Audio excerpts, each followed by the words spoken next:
Hello, we're here. Hello. And I just scared a cat. There's going to be a lot of cats jumping. Huh? What is going on, everybody? We're here in Deaf Crocodile headquarters, and it's kind of crazy. I'm so glad to be here. How's everybody doing? It has been an incredible week. Jeremy is here, as you can see. We're in the same room. We are all hanging out together. First, how's the sound? We haven't done a sound check where everybody could let us know how it is. If there's an issue, let me know. I will try to unplug and replug. Can you hear me? It would have been awkward if they couldn't. I'm going to change my microphone. On the wrong microphone. Hopefully that's better. Yeah, it's been a week. We're here with Craig. We're going to have a lot to talk about with Deaf Crocodile tonight. Why don't you give a tease for what we're going to talk about after the announcements?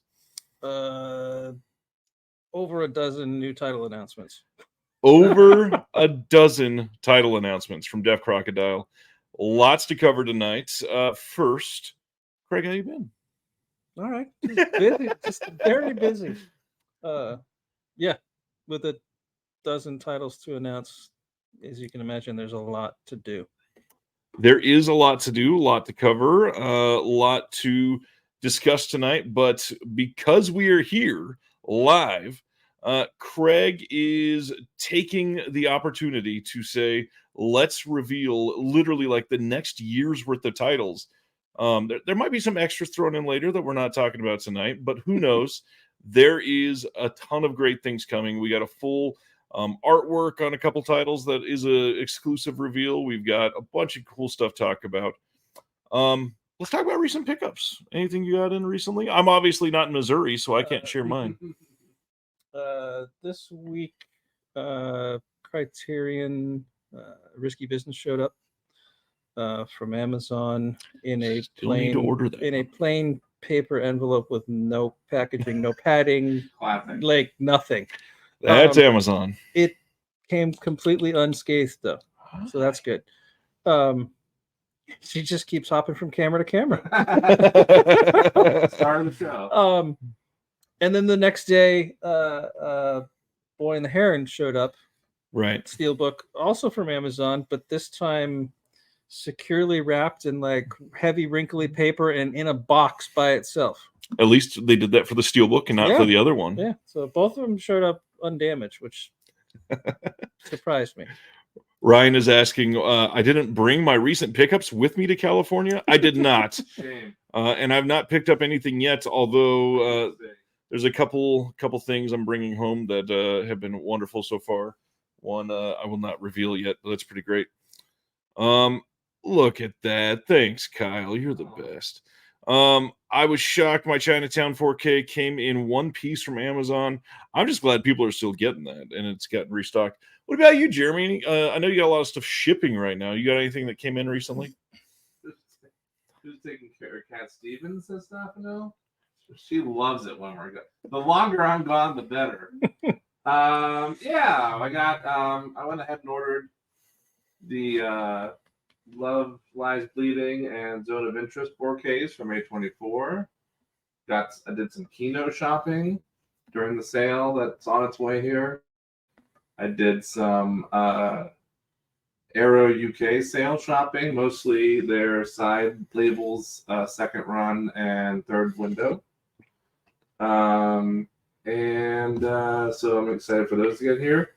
The most recent pickups that actually arrived just yesterday are Everybody's saying to project. Oh, yeah, we have. We knew this would be a problem. My last two pickups to arrive were the last two of my Barnes & Noble Criterion sale order, which was Concubine and Anselm. Showed up yesterday. Nice. That's all. Good night. What about, you watched one thing in the last week? I did. Can't get the title right. It's Betwixt Now and Sunrise or something like that. It's the Coppola film. Right. That was just released recently, right? I think so. On disc? Looking it up. Is it that one? Yeah, but it's the newer release where they changed the title slightly. There you go. It'd be Betwixt Now and Sunrise. Sunrise. Yes. I'd say good, not great. But also, you know, I think you had mentioned it when you were doing the episode we were talking about Coppola. Like, Yeah, he was working out some heavy stuff personally, and was using that film as some therapy. So good for him for making it. I love how they called it the authentic cut. All right, since last week, I've watched more than normal. I did a double feature in the theater over this weekend. That was just a week you just had up there? No, these are the dates right here. Okay, well, still. Okay. So since the beginning of July, it's okay, just for the month, you still... Yeah, and 2 or 3 of those are shorts, so I'm cheating a little bit. All right. Double feature in the theater over this last weekend. Did I say that the right way? Double feature in the theater of this last weekend of Twisters and then Long Legs. Oddly worked well together, especially because Kiernan Shipka was our bridge between the two films. Twisters, shockingly great. It's pretty much as good as the first one. Long Legs was very, very good. I really don't love the ending, but that's my preference. I personally... If anybody wants to talk about it, send me a message and I'll tell you why. Jeremy loves the movie. I don't. I can't spoil it, so I won't say. I wish the ending would have gone in a different direction. Hail Satan. I'm older than you guys, and Slightly, I think. The original Twister, I think, was probably you guys loved. Yeah. When you said it was surprisingly great, as good as the first one, I'm like, that's an oxymoron. It's kind of the beginning of movies as amusement park rides instead of movies, and I just kind of hated it for that. Okay, I get that. What's going on, John Matthews? Tony says, "Hail Satan, love it." Nice, glad you agree, Ryan. The cats are going crazy. I'm glad you agree, Ryan. That's from Will. Can't hear me. I'm like right here. He wants you to speak up. Other than that, I watched A Kid in King Arthur's Court with my kids, and they were surprisingly happy with that. Look at that. Somebody's stoked that the copy of Savage Hunt of King Stack shipped today. Can't wait to dive in.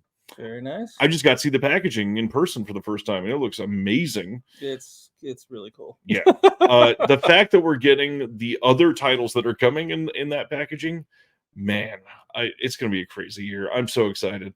Announcements we are covering tonight are going to be crazy. Oh, I didn't ask you. Recent watches. You watch a ton of stuff. Oh, come back. Come back to you. We got a movie to go to tonight. If he does this, we won't have time. All I'll say is that Ryan and I tried to revisit Deadpool 2 last night and both fell asleep within the first 15 minutes. It was longer than 15. It was like 25. That was probably more due to tired than boring. Oh yeah, I was exhausted. I'm still exhausted. My most recent watch, actually, according to my Letterboxd, is Jim Cummings' new short. By the way, if you have never seen Jim Cummings' new short, look up Is Now a Good Time. I watched that, and the whole time I'm like, where is this going? It was good, but I was like, what is this? It's inflammatory, that's for sure. Yeah, I still, even after seeing it, I'm like, how would you even describe that? Oh, this is gonna be a fun podcast for the people that listen to it in audio wise. Yes, Kyle says Amazon is doing on now channels, and it's everything I want for decision fatigue. Painted some 40K with The Thing, Tremors 2, and Species. That's a good lineup. Just watched Serial Mom for the first time tonight. Loved it. Gave an extra F-star for the L7 performance. Serial Mom is amazing. And funny enough, watched it last time I was here in LA at the New Bev with Jeremy. I watched it not terribly long ago. By that, I mean probably within the last year or so. Does this comment say that you don't like Cure? I really don't love Kurosawa's Cure very much. It's filmed very well. Jeremy is breaking up with me live. That's two very upset sighs. Yeah. Oh, and we're what? We haven't even been live for 12 minutes. They're both brand new live reactions to this video that I did not know about. Silent Mandible is saying, I like Jim Cummings. What was it called? It is called Is Now a Good Time, and it's available on YouTube for now. We'll see. Disney might have it pulled eventually. It came out on Monday. If it's still there, I can't imagine. They very would have well. had it pulled. Yeah. 30 seconds after it dropped. Well, I think I know why it wasn't pulled. I'll fill you in later. Chris. Yeah. Thank you, Silent Mandible, who says, I don't get the Cure hype myself. That's it. I'm assuming you're not talking about the band. No. Yoshi Kurosawa's, I think it's 97 film Cure. It's like a supernatural crime thriller. Not familiar, but I love supernatural crime thriller. Stan is shocked. I've been having a good week with Stan. I spent the last couple days almost exclusively with Stan and Julius. Yeah. Let's see. We're trying to get Stan to use the Discord more. Yeah, we absolutely need to get Stan to use the Discord. We got Craig on there. Stan can do it. Yeah, I mean, there's been a lot of people that have tried to get me to use Discord for various different things, and I'm just like, no. So the fact that and I post things incorrectly still all the time because I don't know how to use the damn thing. It still works. I'm happy with it. Anything else we want to bring up before we go to the announcements? I don't care if Monday's blue. We don't need to hear you singing the Cure.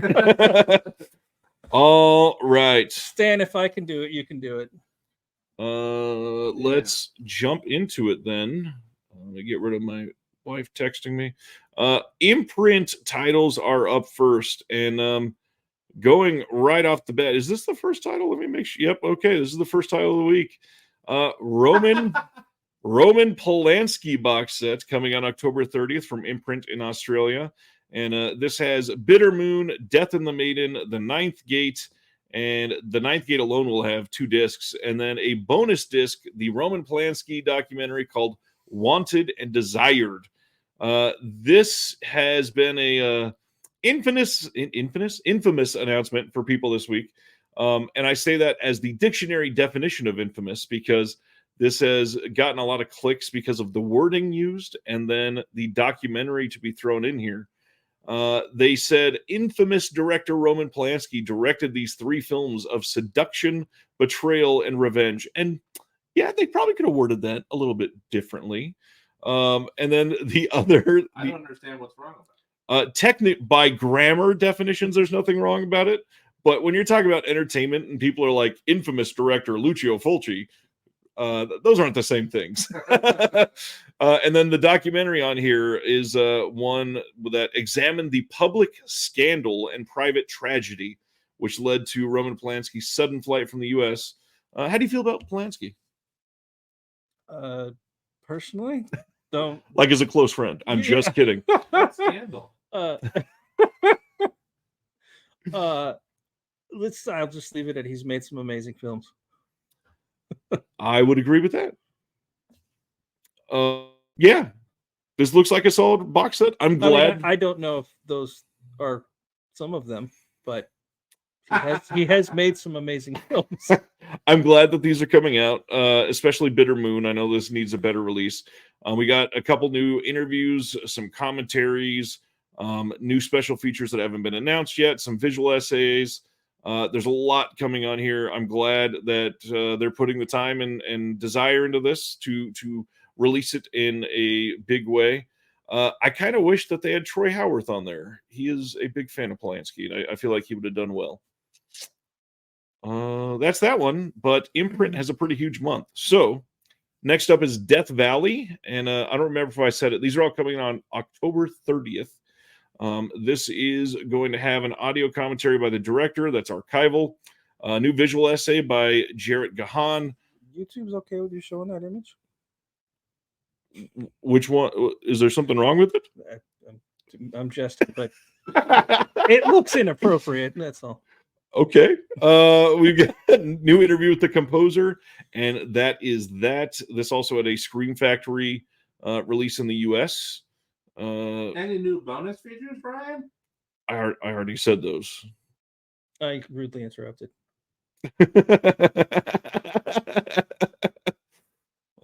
Yes, Roman Polanski is absolutely a garbage person. So that is Death Valley. Next title is Superstition. This also got a U.S. release from Scream Factory.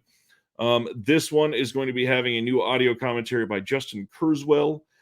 New Season of the Witch Supernatural Slashers visual essay by Kat Ellinger. That'll be great, I'm sure. Nice solid release for Australians if you don't have it. And that is Superstition. Next up is a title that's gotten a lot of love over the last couple of years. This got a UK release, 2 releases in the US, one that's about to drop from Kino as a 4K release. But Imprint is doing this on Blu-ray, and that is The Antichrist from 1974. This is going to be including a new audio commentary by Kat Ellinger, new interview with the actor Remo Girani, new visual essay on the director by Rachel Nisbet, who is always amazing. New Too Vulgar, A Display of Power, the enduring phenomenon of Exorcist ripoffs visual essay by Andy Marshall Roberts. That sounds great. Yeah, lots of archival stuff on here. Any thoughts on these? Nope. I have the Scream Factory version, and the Kino version. Right, already. I'm all set. Great comment there from Humboldt Horror Honey. Garbage people make great art sometimes. Sadly, a lot of the time. It is true. Then another controversial announcement this week. They are doing the Blair Witch collection that includes the Blair Witch Project and Book of Shadows Blair Witch 2. This will have a new commentary by Matt Blotzy, the author of 8 Days in the Woods, The Making of the Blair Witch Project, and then a bunch of archival extras there. And then on Book of Shadows, there will be a new interview with Joe Berlinger, new interview with the DP Nancy Schreiber, more new special features that they're announcing later, and then a bunch of archival extras. And then this is where it gets weird, because Matt Blotzy, who's doing the commentary for the first film, didn't know he was doing a commentary for the first film until this got announced. So he went and confirmed that day and said, yeah, sure, I'll do a commentary. But as it turns out, no one involved with the film even knew about this release. They were not working with the producers to do this right. There is also confirmation now that the boutique label that all three of us really like and appreciate, Second Sight, is releasing the Blair Witch Project. Who's putting this one out? This is Imprint. They should know better. They should. Second Sight's releasing it in October as well. Has anyone been complaining about Blair Witch not getting a 4K yet? Yes, and it's rather silly. Absolutely ridiculous. Stan says, does 2 films qualify as a collection? I think theoretically, yes. Technically. But also it's missing a film, so that does kind of hurt it. It doesn't say the complete collection. That is absolutely true. It does not say complete. And honestly, like you just need the first one. True, but this is the first legal Blu-ray release of Book of Shadows ever. I'd still rather. I if I'm going to spend the money on Blair Witch, I want a really nice version of the first film only. Give me all the goodies. Go to Second Sight in October. Exactly. That's the plan. Then they're putting out what looks to be a really great edition of Suspiria on 4K on October 30th. However, it is the 2018 Suspiria. Nothing wrong with that. It's a great film. This is going to be having an HDR10 presentation, not Dolby Vision. New audio commentary by Miranda Corcoran. Then on the Blu-ray disc, we've got that new audio commentary as well. And then there's a third disc that has a new visual essay with David Pellici, new interview with the editor Walter Farsano, new Suspiria's 3 Fathers, Argento Fassbinder, visual essay by Alexandra Heller-Nicholas, and Jeremy is leaving us. New Tom York Spells, the Music of Suspiria visual essay by Philip Jeffries. Lots coming on this set. It is a bit pricey, but this release looks great. I know people are very, very excited about this. Brent says, so excited for Suspiria. The German 4K was out of print forever. Love the original and the remake. And on that note, it appears, I believe the Blu-ray was out of print for a while too. So this is a big deal that we're getting. So when you say a bit pricey, how much? For, to order the imprint one? Yeah. $80 USD. That's not a bit pricey. That's really expensive. And if you order through Diabolic, it's $90. Yikes. Yeah. Because I was going to say, well, it's 3 discs, 4K. One 4K, 2 Blu-rays, and then some art cards. $80. Charlie is asking, is the second site Blair Witch confirmed to be region-free? Absolutely not, and it is most likely not region-free. It is most likely going to be region B locked. Michael says price for Suspiria is redamn-donkulous. I love that you wrote that out. Oh, man. Who is a Stan says, I love this version of Suspiria, but not so sure that I need this release. Totally get that. John, would be funny to have Argento do a commentary on this one. I wonder what he'd say. I would love to see what he'd say. Yeah, no stickers in here, Ronnie, unfortunately. Any chance someone else will be putting out Suspiria? Yes, there's a huge chance. In fact, I would not be surprised if this got a 4K from someone else in the next 18 months or so. Ryan is asking, is the previous Suspiria 4K out of print? Of this Suspiria, yes. Of the original Suspiria, no. So there is that. And that is imprint for the month. That's everything from imprint. Any of those that you're like, man, I would love to have that. Not yet. I was telling you earlier tonight, though, that every Thursday night, I end up putting a bunch of shit in the shopping cart, and then I'm like, I don't have money for this, and then I have to empty them out. So there will be stuff coming up, I'm sure. That makes sense. Next is a Kino announcement, I believe. Yeah, coming soon from Kino on Blu-ray is the Amorous Adventures of Mole Flanders from 1965. We get a 4K scan of the 35mm original on here. No other release details yet. I've never seen this one. I don't even think this is one I had heard of. I've heard of it, but haven't seen it. But Kim Novak getting a lot of love over the last few months, so that's nice. Jeez, Jeff, that's so accurate. Jeff says $90, almost like Scream Factory's releasing but it. if Scream Factory releases it, you get a sticker for that $90. One sticker, yes, that's true. But if you pay another $60, you can get 4.5 enamel pins. Next title is Battle of the Commandos from 1969. This is coming soon on Blue from Kino. This is a Umberto Lenzi title with Jack Palance. This is from a 4K scan of the best available film elements. Who knows what those are? Lenzi titles are always great. I'm kind of surprised Kino's doing this. And it doesn't say that it's a part of the Kino cult line. Look at that. Philip Jeffrey showing up. You got a little shout out already. What's going on, my dude? Yeah, the visual essay on the Tom York site is one that I'm very excited for. I've seen your writing on music, and I love it. Do we think House of the Devil will get a U.S. release? I mean, we'll talk about that in a little bit, obviously. Not sure. Let's see. Already called that out. We'll be getting... Greg, you just shipped my order today. Got my notification. Technically, Jesse just shipped it. Diabolic is handling all those shippings nowadays. Next title, October 8th on 4K Collector's Edition and Steelbook, and a Blu-ray Collector's Edition Steel and Standard from G Kids Films and Shout is Arcane League of Legends Season 1. There are 3+ hours of bonus features on here. You can pre-order all of these now. 4K Steelbook is different than the Blu-ray. They're clearly trying to get people to buy 2. Shame on them. Here is the standard arts. And there is, as far as I can tell, no standard for the 4K. It's just the collector's edition and the Steelbook. And the collector's edition is massive.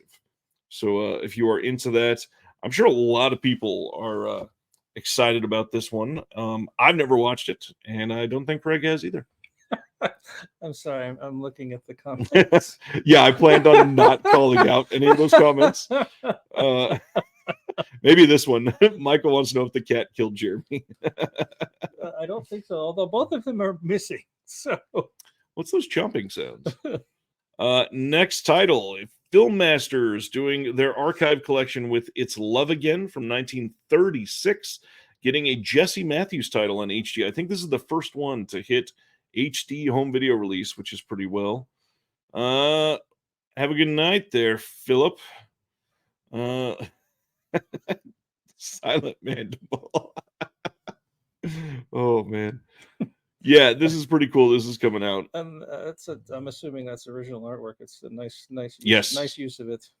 Yes. Filmmasters does pretty good work. Do you have anything from them? Don't yet. They do good stuff. And we're on 2 releases. Come on. It's like I said, very often things go in the cart, and then I'm like, I don't have the money. This is a big deal, everybody. Pre-order this now. September 24th on Blu-ray. The entire complete series of Young Sheldon coming to Blu-ray. And for those of you that were picking them up along the way, they're also doing the 6th season by itself and the 7th season by itself, just for you completists. I don't think we watched the 7th and final season yet, but we never watched Big Bang Theory. We saw 1 or 2 episodes and we're like, that is so bad. And then somebody told us that this was good, and we're like, it can't be. And then it was actually pretty damn good. So we were very surprised. And then we realized why we hated the Big Bang Theory, because as this series goes, the actor playing young Sheldon is aging. Right. And the shtick really works and is funny when he's a little kid. And then it gets to those later seasons and it's like, it's not funny anymore. You grow up. I get that. Going to the next one. Pretty good show. I've not seen it. Twisters, we just mentioned this. There is a Walmart exclusive 4K steelbook that you can pre-order already. We have no idea when this is coming out, no date or anything like that. How do you feel about the art? Art's not bad. I'm assuming if you say that it was as good as the original, it's probably not that great. But if they haven't announced a release date, what's the rush to get an announcement out that it's coming? Because anyone to start making money off of it, literally. So there, you can order it. Yes, but they don't even tell you when they're going to, or what's on the disc. You have no idea what's on the disc. Yeah. Would you do things differently, Craig? I do things differently. Amazing. Although probably I'm doing it wrong because we're broke. Well, we will discuss some of the things people can spend money on at the end of the show tonight. I liked Twisters. If you like the original Twister, you might want this. I've heard I haven't heard anyone say it's bad. So I mean, when I say good, it's very much good in the blockbuster film sense. It's not competing with art house titles or anything that, yeah. Dylan, that's a great comment. Young Sheldon fails for not showing how Sheldon becomes a murderer. I must have missed that episode of Big Bang Theory. Yeah. Let's go to the next title, which is Shameless Films, and putting out Who Saw Her Die on Blu-ray on August 26th. This is coming in the UK only. And Shameless has slowly been getting better. This is likely the scan of the other release that came out, so you probably don't have to worry about Shameless doing any of their shameless work on it. I mean, what I love about your show and you is how positive you keep things. So I feel bad saying this, but it's literally shameless how many times they've got their own name on that cover. I have not paid attention to that. Let's 1, 2, 3. 2, and there might even be more. There's probably something on the side. I'm like, that's true. And then on top of that, they have the trademarked yellow cases, and those are beautiful, and especially for the Giallo titles. And I kind of like the idea of using the different color cases, because I know even when I go to like a used store looking for stuff, I quickly just scan for anything not blue. Oh, that's a good way to do it. Yeah. That's like, all right, the boutique stuff is not going to be blue. Right. So it's like, that's what I'm looking for. Somebody is asking in the chat, Who Saw Her Die was put out by Arrow. So why are they doing this? Sorry, Michael, I was on another tab, so I couldn't see your name. Arrow only released it in the US. It was not released in the UK. So because of that, this is now a reason to be able to purchase this in the UK, which is why. And I have a lot of conversations about this throughout the week. There's so many people that think these companies are just re-releasing everything. It's a huge world, and there's still territorial rights. One of our films, we were just talking about that earlier, that you're putting out. BFI is also putting it out. Mm-hmm. It's a competing release, sure, but it's the same film in a different territory. And if if Deaf Crocodile doesn't have the rights to do it in the UK, they should be able to purchase it. And truth is, it's a very small number of people that import. We are very much in an insular world that are, the people that buy from all over the world. And here we are, worried about BFI releasing something and Deaf Crocodile releasing something. There is no chance people can stumble upon a release in the UK in a store generally, especially the title that we're going to talk about. But for, territorial rights, those still got to exist. That's why they're out there. We get angry emails and messages fairly regularly, bitching that our titles are region locked. And why are they region locked? That's so stupid. And I don't know how to explain to these children that we license North America. Yeah. If we don't lock it, we don't get to license it. Maybe we should talk about that a little bit. Some of the things that you've been getting complained about from the filmmakers, like the subtitles. And stuff. Oh yeah. We had. I don't know why, and this has happened on a couple of releases from two different companies that insist that the English subtitles for our release cannot be turned off. That's so odd. I don't know what the point is, because there are people in the US that speak Russian that don't necessarily want the subtitles on the screen. They don't need them. But yeah, so some of our films that the original printing, you could turn them off. In the subsequent printings, you will not be able to turn them off, right? Because we were yelled at. That's ridiculous. It didn't even occur to us that we actually sent this glowing review for the film to the rights holders, saying, "Look, it's getting great press," and they're like, "Oh, that's fantastic," and they saw one line in the review that said something. Optional English subtitles, and they're like, "What do you mean optional?" I was so ridiculous. I'm like, "Sorry, didn't realize that was like a big deal." All right, going to our next one, Love Lies Bleeding. Did you see this year? I did not, and that cover art, I would not have known that was the same film. I like this cover art a lot more. That's closer to what I remember the film being marketed it as. Like, yeah, maybe it didn't do well theatrically, so they're just trying to go to market it completely differently. That's just. I believe this is the theatrical poster. Funny enough. Really? Yeah, I think so. I don't remember seeing that. Yeah. Chris is here. What's going on, Chris? That's Chris from They Live by Film. Oh, hello. This movie is getting a 4K release over in Germany from PlayOn, and this will be a 4K disc and a Blu-ray disc. Rose Glass did an audio commentary for this. There's a featurette on here as well. Both of these you can pre-order on Amazon. I believe you'll be able to get these everywhere that carries German imports in the US. Things like Brother Belial, who's great. Orbit usually will get some of these in. Diabolic generally. Grindhouse, I don't think ever does. So pay attention to it. But also, this release looks great. It's a fun movie. I liked it quite a bit. Brian's here. What's going on, Brian? Yeah, I heard very good things about this film, but I have not seen it yet. I liked it. And then speaking of Diabolic, I realize I'm biased because we partner with them, but I ordered forever ago the Steelbook for 4K Purple Rain. Yes. And I saw that Diabolic had it on their website, said in stock, and I'm like, I was checking my emails, and I'm like, logged into Zavi, and hasn't shipped, and I'm like, what the? So I just canceled my Zavi order and ordered it from Diabolic, which means I'll get it sooner, and it was cheaper. Look at that! Right after I shout out Brother Belial, they're in the chat. Well, hello. They must, their ears were burning or something. This movie's great. Hope everybody checks it out. If you have not, it's a fun one.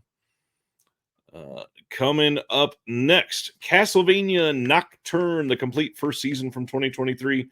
Coming on Blue from Warner Brothers, partnered with Netflix on October 8th. Got a handful of special features on here. You can pre-order this now. I know we were talking about Miyazaki earlier. Are you into any of the other anime stuff like this? It's probably something I enjoy, but I haven't seen it. That makes sense. I see so little. It's just disturbing. Right. I would watch so much more, but I just don't have time. I totally get it. Going to our next one, Pierce starring in The Convert, coming on Blue from Magnolia on October 8th. Generally, Magnolia has not been putting any special features on this stuff, or at least not advertising them with features. But this one looks fun. I like Guy Pearce quite a bit. He's usually good. Yeah, I like him. I've not heard of this film though. Yeah, it's fairly small from what I can tell. Going to our next title, To Catch a Thief on 4K, coming from Paramount as part of their Paramount Presents line. This is October 15th. Now, if you remember, Paramount Presents released this on Blu-ray 4.5 years ago now. It's been quite some time. And it was infamous. It is. What a callback. Like more than famous. The Blu-ray release of To Catch a Thief is god-awful. She has a pile of hair stuck to her face. Oh, that's amazing. I'll be right there. To Catch a Thief, the Blu-ray was awful, and Paramount has concluded to who did it? The Digital Bits. They were able to have a conversation, and Paramount has confirmed it is from the same scan, but they did a brand new restoration on it. Well, thank God, because I saw screen captures of that original Blu-ray, and I was so excited because I love this film, and it was just hot garbage. Like, they should just be ashamed of themselves. Yeah. This was depressing, and hopefully this one is great. Eager to see what they do for this. Yeah, the 4K scan was probably fine. Yeah, it's what they did after. Yep. So yeah, I'll wait until it comes out and read some reviews. But if they don't mess it up, I will definitely be buying that. Michael says Guy Pearce film that needs more hype is The Proposition. I adore The Proposition. Have you seen that one? No. I was thinking The Proposal, and I was like, that's the one with Betty White, right? Betty White. Yeah, no. The Proposition I have not seen. It is a modern Western. It's fantastic. And Stan doesn't like To Catch a Thief, so now you can guess. What? Going to our next one. We're going to get done with announcements before Jeremy's done in the bathroom. I hope that's not where he went. Something's very wrong. October 8th, we are getting another 4K steelbook from Paramount for Sleepy Hollow. Didn't they already do that? They did in the very unique steelbook last year. The steelbook last year was 2 steel plates with a book on the inside. It's kind of like the German media book, but with a metal cover. Yep. That's the one I bought. I loved it, and it just sold out on pre-order. That was the big deal. Oh, I should throw it up on eBay. Before this, it probably would have done very well. This is great for people that didn't get it, and I'm glad that it's the original, the poster art. That's pretty great. I love this movie, and it's a good-looking 4K. Did you ever watch it? I have. You saw how many? I've got 2 bookshelves of discs I have not watched yet. Oh man, everybody's talking about The Proposition now, and then The Rover. Nice. I suggest people see Proposal. It's a good movie. It's fun. I mean, Betty White. Come on. Speaking of that, I put up a new episode of Film Foundations this week that Ryan Reynolds, since Deadpool is coming out, and I defended the hell out of The Proposal. I love that movie. It's fun. Well, that, and I work for immigration, so it was made for me. Yes, it was one of their first. To Catch a Thief. Sivner, I think you're behind a little bit. To one of who's first what? Paramount Presents. It was their first Paramount, like one of their first couple of Paramount Presents titles. Okay, but I mean, Paramount's been putting out Blu-rays for a long time. They know how at least a couple years. They know how to do it. That's no excuse. Speaking of Paramount, they are releasing The Ring from 2002 on 4K as a standard release, and we'll talk about another release in just a moment. But the big deal here is Scream Factory just did this in a box set with the sequels, and people did not want to buy the box set because this is the only good movie in that box set. And now you can buy it on its own, and this will likely, they haven't confirmed, but like Blair Witch. Yes, exactly. Just get the good one. It'll likely be the same 4K from the Scream Factory box, released separately like they did for Halloween 6 last year, I think. Scream Factory did it, and then a couple months later, Paramount did it in its own steelbook. Defend Blade Trinity now. No, thank you, Jeremy. I remember when that came out, the Ring scared the shit out of me. It's a great movie. It's one of the best remakes. Yeah. I love it. Saw it years later. Had a friend watch it. Was like, "Oh, you got to see this." It wasn't scared by anything except one scene when a guy slams shut a filing cabinet door.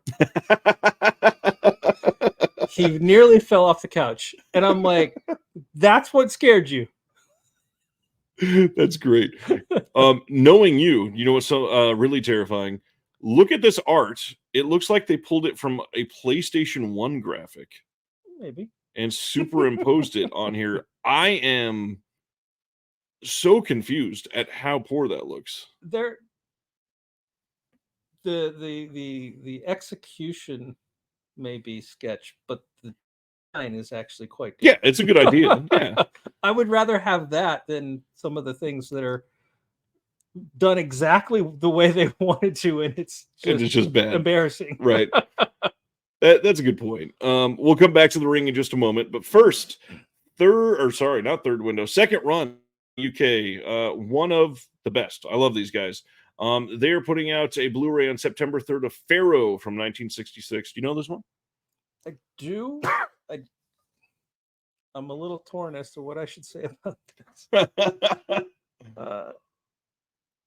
I believe, I could be wrong, but I think this is the film. I wish Dennis were here. He would know for sure. I think we were looking into releasing this. And they had a restored file already. I didn't really care for the restoration and asked if they, could maybe supply us with just the scan or a new scan or something. Right. And they said no. So we passed. Chris in the chat says Pharaoh sucks. Just like that. This is going to have some special features on it. We've got an expansive and in-depth discussion of the film by the critic, curator, and scholar Michael Olechik. We've got a 1964 on the making of, filmed on location in Uzbekistan. 24-page booklet, some new subtitles, and an Easter egg. Who knows what that is? So there's not really any information as to what the source or restoration is. So yeah, I can't say that they're releasing what I saw, so don't know. True. And again, we've talked about this before. Most companies don't tell us that. I really wish more companies were very, very transparent about the materials, about what they're putting out, how they scanned it, what they're doing with the restoration, what the source is. We don't ever get that. Usually it's like from a 4K scan. Cool. Of what? Well, typically I found, and because it's a little hard to describe sometimes, but like, right. If it's not the original camera negative, that's when people usually get vague. Like if it's the camera negative, they'll tell you it's the camera. They want to brag, yeah. But yeah, and I know even with King Stack, disclaimer at the front, like, right, it's as good as we could make it from what we had to work with, which still looks great. Don't get me wrong, but it's not from the original negative, right? So, right. And usually there's a reason for that. Like the negative doesn't exist anymore. Yeah, so. All right, going to our next title is The Ring again. This is coming in a 4K steelbook, also on October 15th.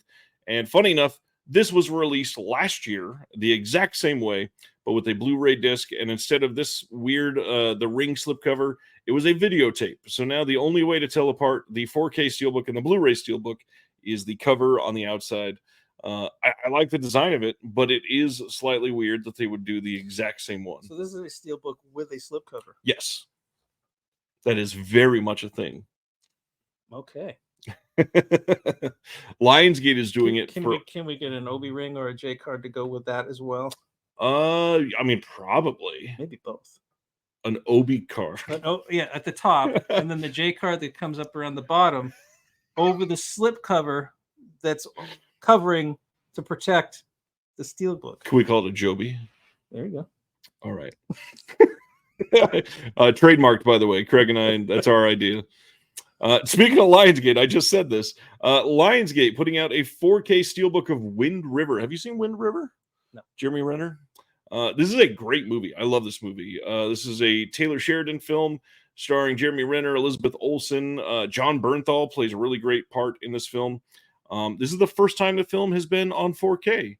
So, Chris, I will not repeat that comment, but that's hilarious. Yes, I'm excited to see this in 4K. Love the movie. Again, I'm being negative. I'm sorry. Be negative. It's just reminiscent of the Shameless title. The largest, boldest thing on that graphic is Lionsgate. Yes. Maybe I should just zoom in like this. I'm like, are you trying to sell us your company or the movie?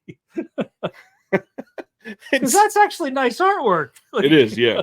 So on this one, this is a plastic slipcase on the steelbook that has the title like this. Oh, like so when you clear? pull it, yes. So when you pull it off, it will leave yet. this left artwork That's very clear cool. like that. I like that.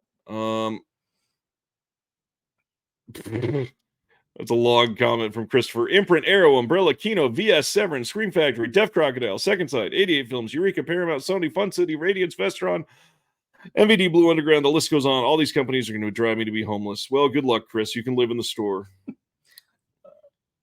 This looks interesting. Have you seen it? I have seen it. What's it about? It is about a snowbound investigation of a murder up in Wyoming, and there's some character turns that are really depraved, and basically it's a story of revenge. It's like a Western told in a very snowy Wyoming that is Western investigation revenge tale. Yeah, it's great. Those are three of my favorite things. Do you like Taylor Sheridan? Have you seen anything from Taylor Sheridan?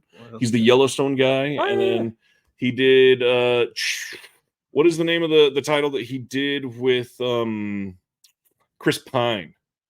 Hopefully somebody else can Hell or High Water. Thanks, Jeremy, who's on the toilet. Hell or High Water is amazing. I'm glad he's alive. I really honestly did not know he was even still here. Oh, Chris. Yeah, Crescendo House was great. All right, Wind River. I'm going to have to check that one out. That looks good. Oh, yeah, that's right. He wrote Sicario also. All right. I'm sold. Chris. Oh, that's hilarious. What's going on, Steve? Hello. All right, Jeremy, you're back. Sorry for disappearing. I was not in the bathroom. I got a notification that my Facebook account was being hacked. So I had to go take care of that. Yikes. I think we're good now. I get regular Facebook scams all the time saying that like our account's going to be locked because we've broken copyrights.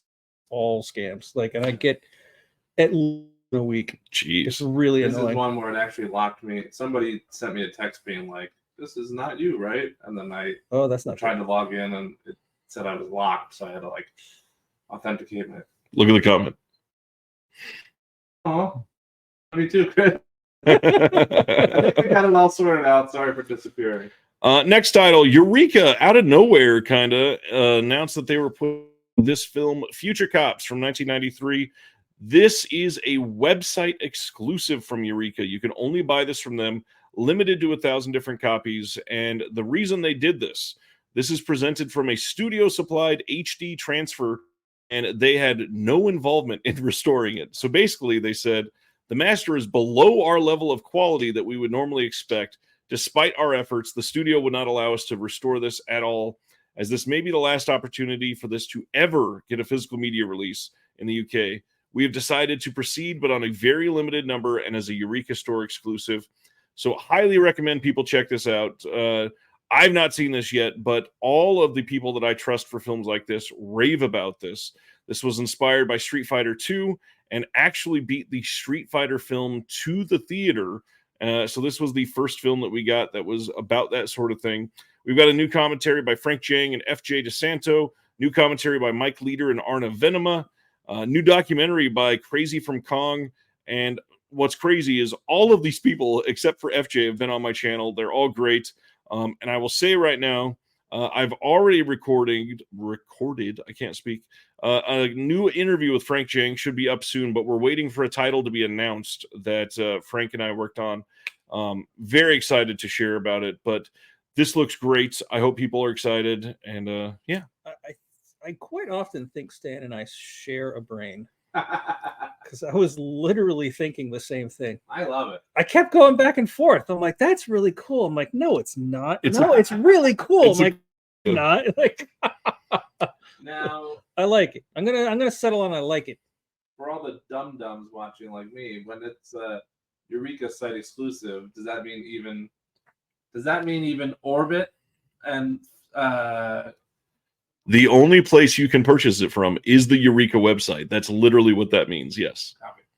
And beyond that, if you're in the U.S., do not forget that Eureka does not charge shipping for the U.S. That is a huge, huge deal. That is crazy. I don't know how they get away with it. It is insanity. Free international shipping. Yes. Yes. Now, from what I hear, somebody in Japan commented last time that in Japan they got charged shipping. But for the most part, everyone else is you can get it for free shipping. Free regional and international. Yeah. Oh, wow. Chris, yes, I wow. love To Catch a Thief. Thanks for the echo, Jeremy. I didn't know that. Speaking of Orbit DVD, big news for the magazine that we all here love and work on. The Physical Media Advocate is now available on Orbit DVD on the website and in the store. Yes, Chris, technically you can order it on Orbit, but that's because Mark is ordering his own releases of Future Cops to be able to sell it from Eureka. Well, that was my question. Some places do this, like Diabolic. He goes, Scream Factory will release a site exclusive. They don't give that to their distributor. Okay. Jesse goes and buys them himself to be able to sell them. So it's a very weird situation. Copy. And yeah, look, he's doing it on Diabolic as well. Hilton is saying it right now. There we go. So yeah, that's the way that they get away with that. But yeah, the Physical Media Advocate, you can buy it on Orbit in the store or on the website. He does not have the latest issue because, to be frank, I sent him all of his magazines 2 months ago, and it took a very long time to get them listed on the website. But if these do well, we will get the brand new ones. Sasha saying, is the new Physical Media Advocate at Legends yet? Newest one, which was issue number 10, is at Legends in the Granby, Massachusetts area. However, the newest one that's about to drop has not. Issue number 11 is going to be dropping in a week on August 1st. And we will be talking about that over the next week, I promise. And if you're Orbit DVD or die, they carry our stuff and are already pre-selling King Stack. And you can get King Stack and the Physical Media Advocate and one more item, and you get free shipping. Was that the first time you learned about that when we were talking about that? It was. I saw your post, and I'm like, what the hell is he talking about? So yes, free, baby. If you shop at Orbit DVD, buy 3 items and put them in your cart, and then put the number 3, the word free in the promo code area, and get free shipping. Buy 3 Physical Media Advocate issues. Free shipping. That would be great. All right, going to our next is the Umbrella titles. November 6th, they are giving us a 4K of Eyes Without a Face from 1960. Craig, please tell me you have good feelings about this movie. Craig's never seen it, as he whispers. That's fair. It's an incredible artwork. Yes. Let's look at the overall. Except that yellow one. Well, it works with the film, actually. Okay. Let's take a look at some of the art here as we look at some of the features. We got a 48-page book with behind-the-scenes experiences and art, including essays from Stephen Thrower, Nadine Whitney, and Jack Sargent. original poster artwork in a rigid case and a slip case, 8 lobby cards, reversible poster, limited edition numbered release, 4K with Dolby Vision, new audio commentary by Kate Ince, new visual essay by Lindsay Hallam, 1949 documentary, all kinds of archival stuff. This is an amazing movie. I hope people check this out. Yeah, that looks really good. It's phenomenal. Truly one of the best of all time. I have the Criterion release, and I'll still probably pick it up. Yeah, that looks really good. Has Criterion? They haven't done the 4K yet, right? Not the 4K. Okay, so Criterion will absolutely be releasing this on 4K. So if you are 4K and die, or sorry, not 4K and die, that was a weird way to say that. If you are a Criterion loyalist, Sure. this will be coming out soon on Criterion, almost guaranteed. Fun fact, Edgar Wright's favorite film. This one? Yeah. Nice. Very nice. Chris, when I saw the November releases from Umbrella, I got a call from my bank just saying the word no. Next title from Umbrella is Full Moon Fright Box Volume 1, and this will include a few films. We got Dollman, Demonic Toys, Dollman versus Demonic Toys 2. All of these have new special features, new commentaries, new interviews, including with Charles Band. Loaded box set, lots of stuff in here. I personally, as Jeremy's staring at me, I don't love these films. They are simply not for me. However, if you love these, love Full Moon, this looks like a really cool release of these. Are you a Full Moon person? Have you watched anything from Full Moon? I've never heard of it. Puppet Master? But I'm franchise? Not my thing. Trancers, subspecies. Not my thing. That's fair. Totally get it. Not Ryan's thing either. Not even it. I like a lot of other Full Moon. Somebody's favorite. Someone's favorite. Absolutely. Even Stefano says pass. It's the Leo DiCaprio. I understood it. All right, here we go. Next up is Time Crimes. This Jeremy. This is the best of the lineup. This is an amazing movie. Have you seen Time Crimes? I've never heard of it. So Time Crimes. I'm going to read this one out because this I'm one's not a amazing. big horror guy. I mean, I don't mind them. I just don't see that many. This isn't. I wouldn't even classify this truly as horror. Yeah, it's more of like a thriller suspense. A man on the run from a relentless killer stumbles into a mysterious lab, accidentally triggers a time machine, and sends himself back an hour. Suddenly, he finds himself entangled in a nightmarish loop where reality blurs and terror reigns. There's a lot of words for horror after we just said it's not a horror movie. I'm just saying the artwork's trying very hard to sell this as a horror movie. Yeah. A naked woman That's unconscious very cool. in the forest, a cloaked stranger with a face covered in bloodied bandages, a disquieting hilltop mansion, and Hector, a man whose curiosity threatens to unravel the very fabric of time. Each of them pieces of an unpredictable jigsaw puzzle where every moment ratchets up the suspense and every twist plunges you deeper into a web of fear, drama, and mind-bending intrigue. This will have custom artwork, art cards, all the same Umbrella stuff that we always get, plus a new interview with the director and all kinds of archival features. But that new interview is the only new thing. I will say, before everybody goes out and purchases this, one of the reasons that I will shout out the Disconnected Patreon, if you want, the description is in the link for that's in the description below. Sometimes we get some heads up from people like Craig, from Justin from Vinegar Syndrome, and Brad from TerraVision. And Justin said today in the Discord, if you're in the US, you might want to hold out on this, which means someone else is absolutely releasing this in the US. It may not be likely somebody that he knows is putting it out too. So yeah, if you love this movie, you may want to wait and compare. Usually when he says that, it's going to be announced fairly soon after that, I would say. And the good thing about Umbrella is, unless it's like the Caligula box set or something like that, their stuff doesn't usually sell out. And we have to remember that these announcements are for November. Correct. So you have plenty of time to hold off, I think, and see what this US release is going to be. Absolutely. And I know a lot of people, the ones that are, if it's not 4K, I'm not buying it, have been saying, oh, is it going to be 4K or whatever. I don't know, but we shouldn't necessarily. Did you shake your head? It looked like it. I may when you said if it's not 4K, I'm not buying it. I may have unconsciously shook my head.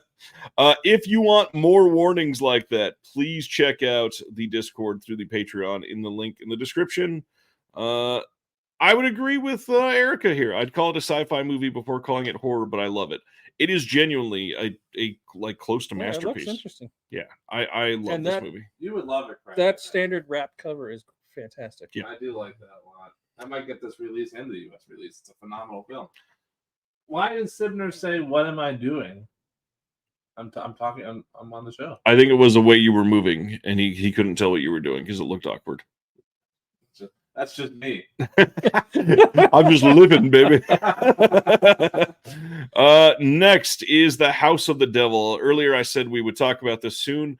It is soon. So here we have all kinds of archival extras that are going to be on this with a new visual essay by Heather Drain, who I love and adore. Heather is amazing.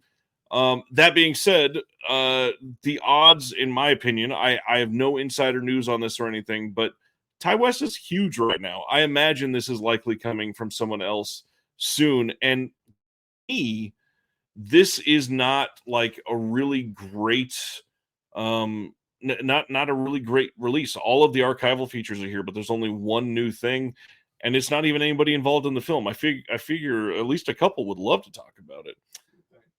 Yes, Sibner, Jeremy is in the room. He is literally about 4 inches from. He's right there from Craig's foot.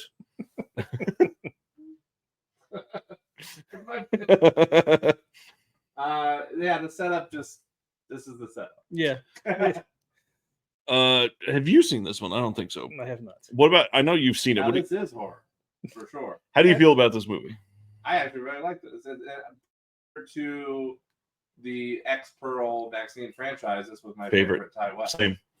I think it's fantastic. It's his debut, I believe. No. He has got, I think, 3 before this. Well, it's my favorite, and yeah, I mean, I don't know, I like it a lot. I think you're right that there's going to be another release coming with how well Ty is doing lately. Silent Mandible says, I want Jeremy to touch Craig's foot or I don't believe you. Wasn't even in shot. Yeah, I'm going to say, I hope my foot's not in shot. And we've got B-roll from the ceiling. I just did it, but no one knows. I will say, if you've never seen House of the Devil, it is very unique. It's a very interesting take on this. What could have been a very trope-filled film. But the big thing to shout out, there is one of, I think in the last 15, what did this come out? 2009, right? Yeah, 2009. A young Greta Gerwig. So there's a scene with Greta Gerwig that is one of the most memorable scenes in modern film history. It is so well done and shocking. Absolutely loved that part. Continuing to our next, that is the release of Ozploitation Rarities Volume 2 from Umbrella. This is their second box set in just a few months that is using this title. And we are going to have Desolation Angels from 1982, Coda from 87, The 13th Floor from 88, and of course, a bunch of new extra features. And you know this is a good box set because Coda won Best Picture at the Oscars. Oh, man. Good try. There are new restorations of all 3 of these films. Umbrella does really great work, especially when they're focusing on Aussie films. They got the rights to have all of the OCNs on these, I believe. You've got a 48-page book, as usual, bunch of poster cards, a couple reversible posters, and new audio commentaries, new visual essays, new interviews on some. This just looks like a really great release, especially if you're into the Ozploitation.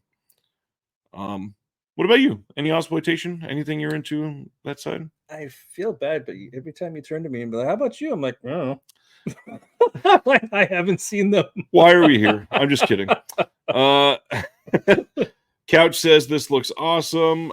Paul says this is the one I pre-ordered. Ozploitation is always good to have in any collection. Agreed, Tony.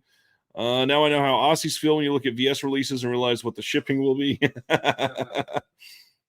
Shipping's crazy. Ryan, spend over $150 on Umbrella free shipping. Ryan says, I've yet to get the first one. Did anyone get it? Jeremy did. It's It's I ordered it, but it's not. It hasn't arrived yet. But yeah, it's on its way.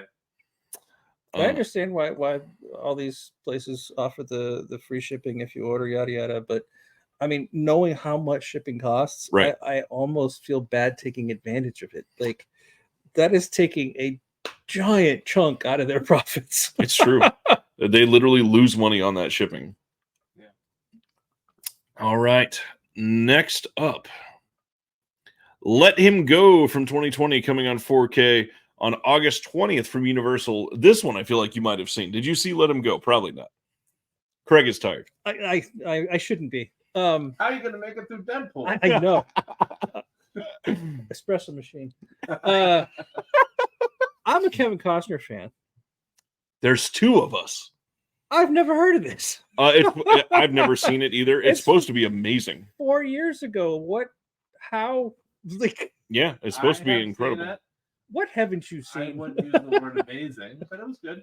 I liked it. Good story. You've seen so many movies. He watches a lot.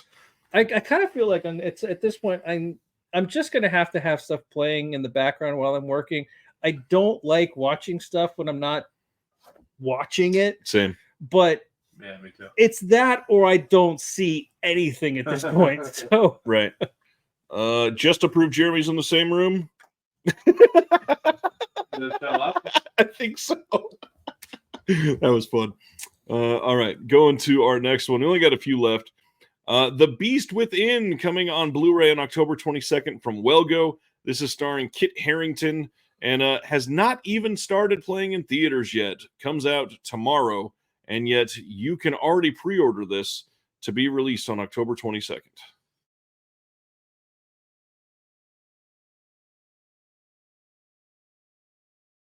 That's Hollywood, baby. Did you hear me, Roddy? Jeremy, you're getting even quieter. I felt like I was yelling actually louder than before. Anyways, Super Friends, the complete collection from 73 to 85, getting a Blu-ray and a DVD release on September 10th from Warner Brothers. This includes 93 episodes of the animated TV series and is remastered on Blu for the first time ever. I might need to get that. You can pre-order them now. Meanwhile, back at the Hall of Justice. The pre-order for the Blu-ray is not live yet, but I wonder. It wasn't when I posted it earlier. I wonder if the price is live yet to see Craig go. Nope, not yet. The price for this box set? Yep. What can I guess? You looked at it earlier. No, it's not available yet. It's not up there. You guess what is your guess? That's the DVD price? Jesus Christ. It is up now? The DVD. The Blu-ray price is not live. Oh, based on Craig's reaction, I'm going to say that the Blu-ray price is $250. Hold, it'll be less than that. Oh, what's the DVD price? 83. Okay, so maybe $150 for the Blu-ray. I'm going to guess like 120. Oh, way less than I thought. I won't be getting it. Chris says he missed it. Where are you guys? We are in Craig's home. This is Deaf Crocodile headquarters. This is where all the work for Deaf Crocodile happens. All the restorations happen here. All of before the partnership with Diabolic, all of the website shipping happened from here. All of the emails that Craig answers at all hours of the day happen here. What else happens here? Keep it PG. Well, nothing above PG happens here. So Petting and feeding of yes, cats. cats, lots of cats. Well, lots of cats. Just 2 cats. Holy God. Ronnie says it's 21 discs. Wow. I wonder if that's the DVD. The Blu-ray is a little less. There's only 90-something episodes. 93 and episodes. There's 20 minutes each. Right. That seems like too many discs. You know what? I'm not giving any more input on this show. They just said I sound like an ant at the bottom of a well. I bet that wasn't loud enough at all. You're pretty quiet. But I'm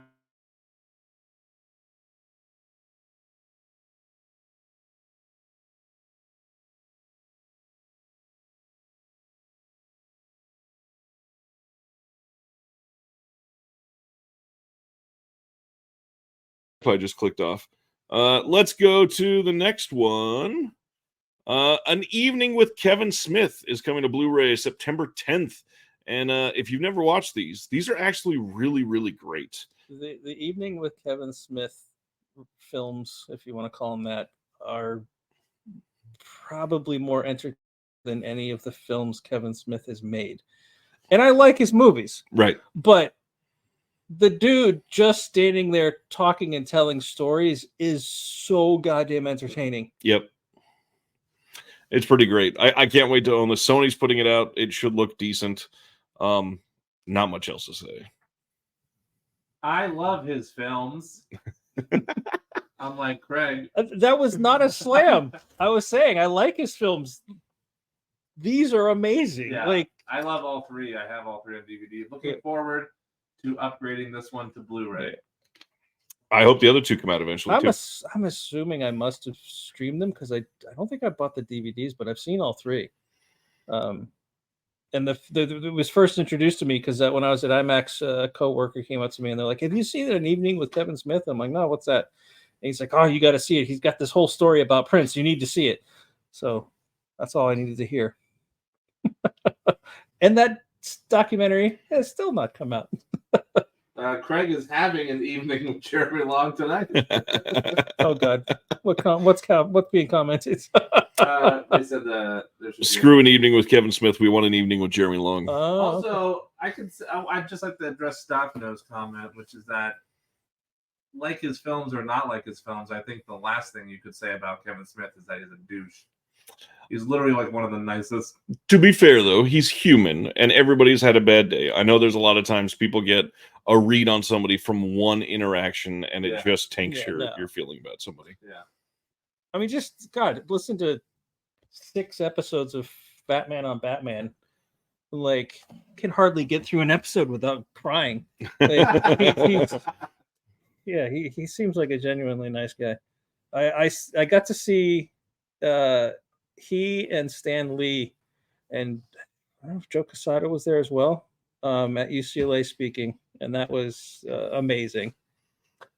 Somebody earlier was asking if we could take a tour of Deaf Crocodile headquarters. One thing I will say, Jeremy, I'm going to take you off for just a second, just so you know.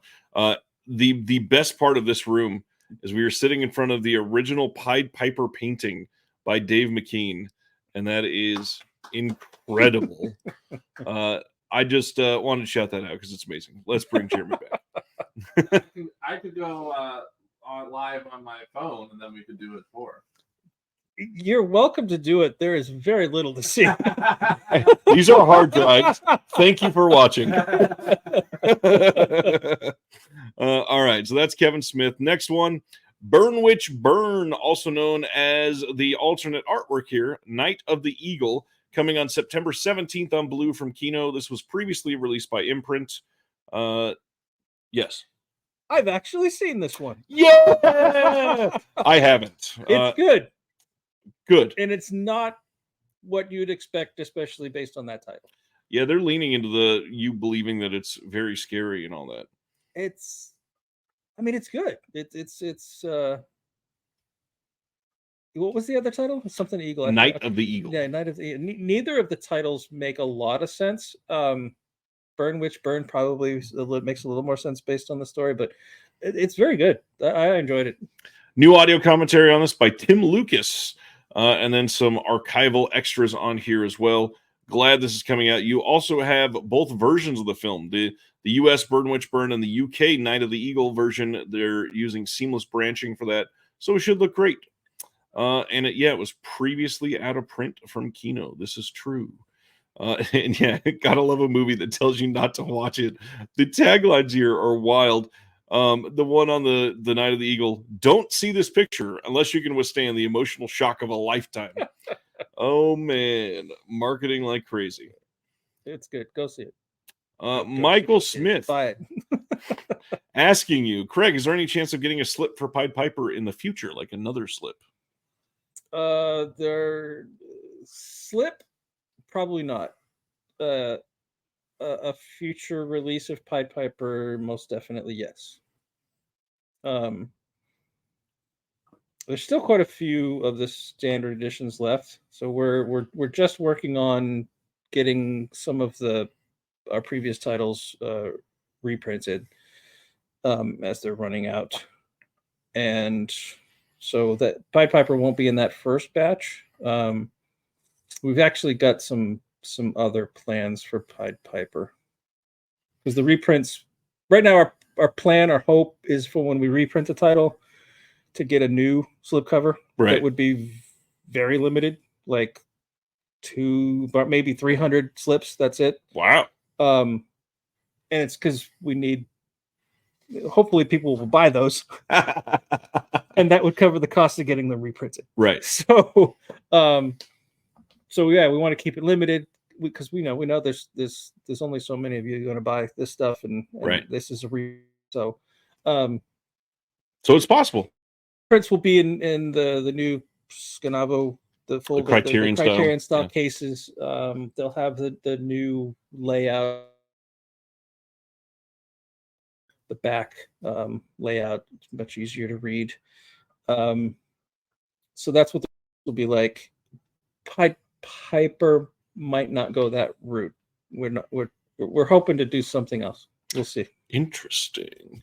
Another shout out to the Discord. We got to vote on the back of the releases in the Discord. You did. You guys on the Discord had a lot of contribution into what our discs now look like. There you go. Join the Patreon. We only got a couple left. Some release details for Film Noir: The Dark Side of Cinema 21. Is this just details to one they've already announced in one of your shows before, or yes. do they put one of these out every week? Can I say yes to both? They announced the titles, and then later on they announced the special. It feels like every week there's one of these in the show, and I'm like, what the hell? And they've only somehow released 21 of these. We get a new audio commentary for Cloak and Dagger by Heath Holland, who's the guy from Serial at Midnight, and Max Collins, the author edition, is with him. New audio commentary on Shack Out on 101 by Jay Nay, and then Gary Garani over on Shortcut to Hell. We've got a theatrical trailer for Shortcut to Hell, but that is it. Could be wrong. I think where's his name? Max Allen Collins. Max Allen Collins.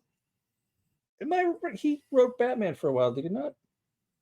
I do not know. He is not the one to answer that. Not a comic book guy? I know a lot of things, but you look like you'd be a comic book guy. I had a lot of comic books. I was never really a Marvel DC comic guy. I'm more of the alternative comics. I love how you lean in and then get very quiet. Well, it's a little weird to get your face right up next to someone and then speak louder.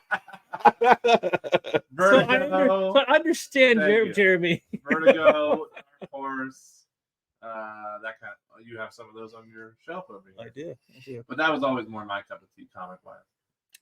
See the shout out from Brendan here. I want to say I love the episode you did. It was really fun.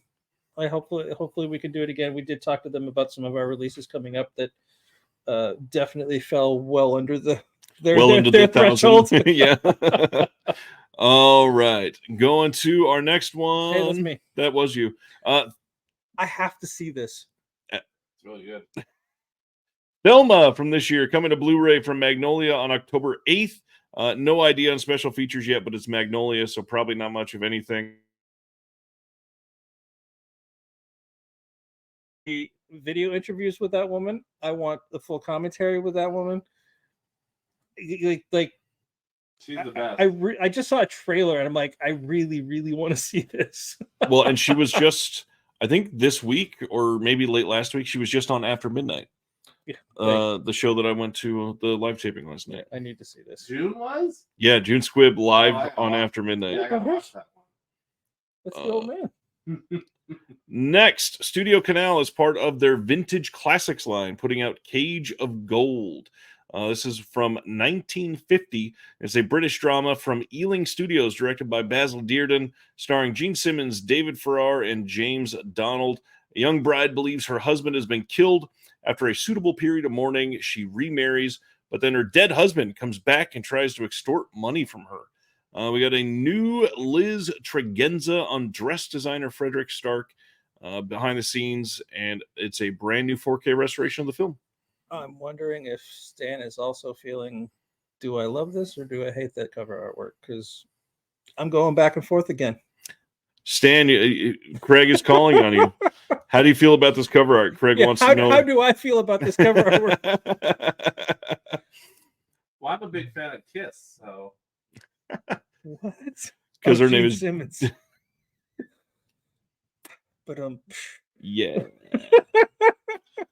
Our last title for the week, October 22nd, Sentai Filmworks is putting out Ninja Scroll, an anime in a Blu-ray steelbook. This is from 1993. This has been out of print for a while, so this is a big deal for a lot of people. Glad you'll be able to get this again. However, it's a Blu-ray steelbook, and it's $46. Kind of pricey for that.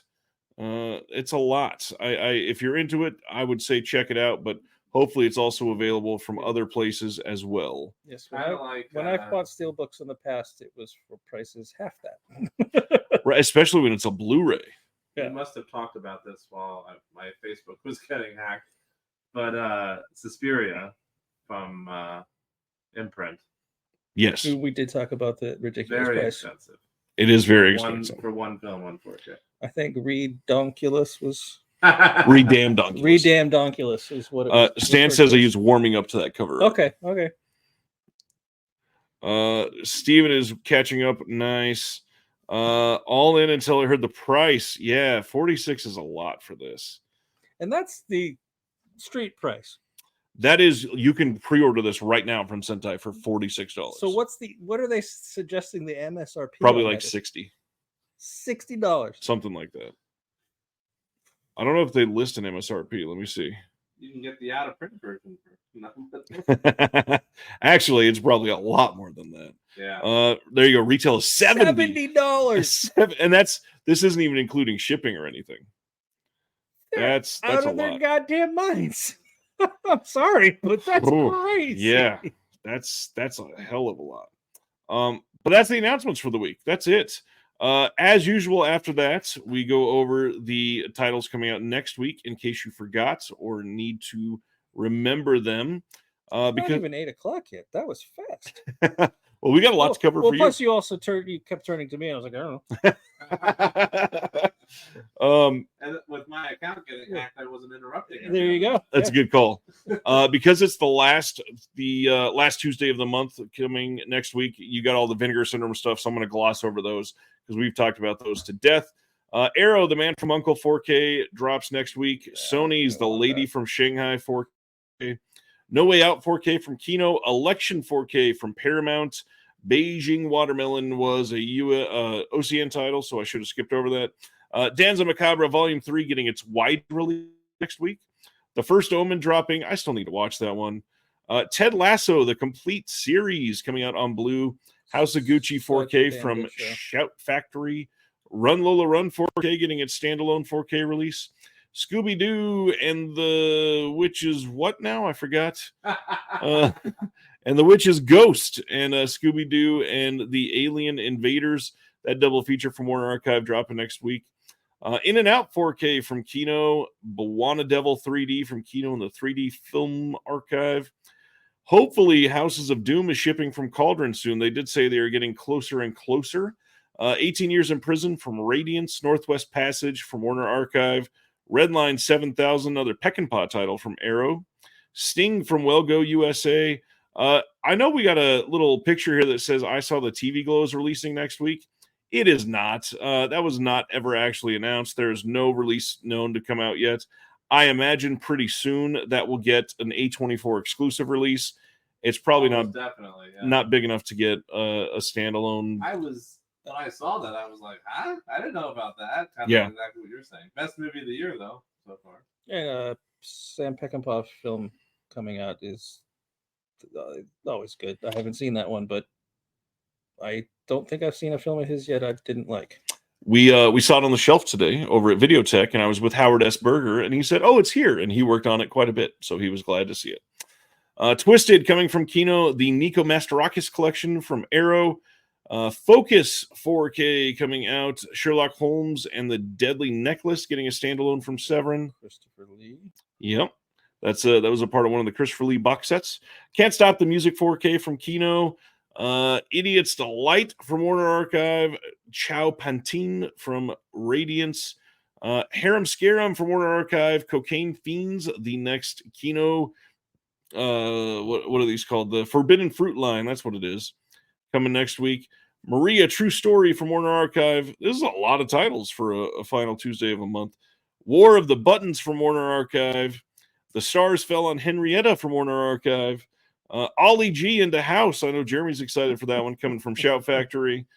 It's Love Again from Filmmasters. We just talked about that quite a bit. So yeah, the Filmmasters, wasn't that just in the announcement? It was a very quiet upload to their website when it got announced. I heard from some reliable sources that this humanist at the bottom, Ryan. Yes. Whatever it's called. Humanist vampire seeking consenting suicidal person. I heard that it's actually very, very good.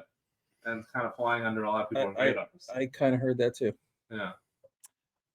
It's already up at Orbit, so if you want it, you can grab it there too. Who's releasing it? I believe it's just the studio. Oh, okay. Great. I'll let Jeremy buy it and tell us how it is. Yes, Stan, I did go to Videotech without you, but I'd love to go again. It was a wonderful place. I will not go with you. Any of these that you are excited for? I know that you went. Man, the Sam Peckinpah and I have to say the 4K Man from U.N.C.L.E. is probably going to be gorgeous, and that's a really fun movie. Yep. The Lady from Shanghai, I'd be much more excited about. Except I just bought the Arrow Blu-ray that I haven't even opened yet, and now the 4K comes out, so that one just annoys me. But what about you, Jer Bear? Blu-ray box set of Ted Lasso complete series. That's exciting. There's one in a world where most TV shows are getting thrown out in DVD still.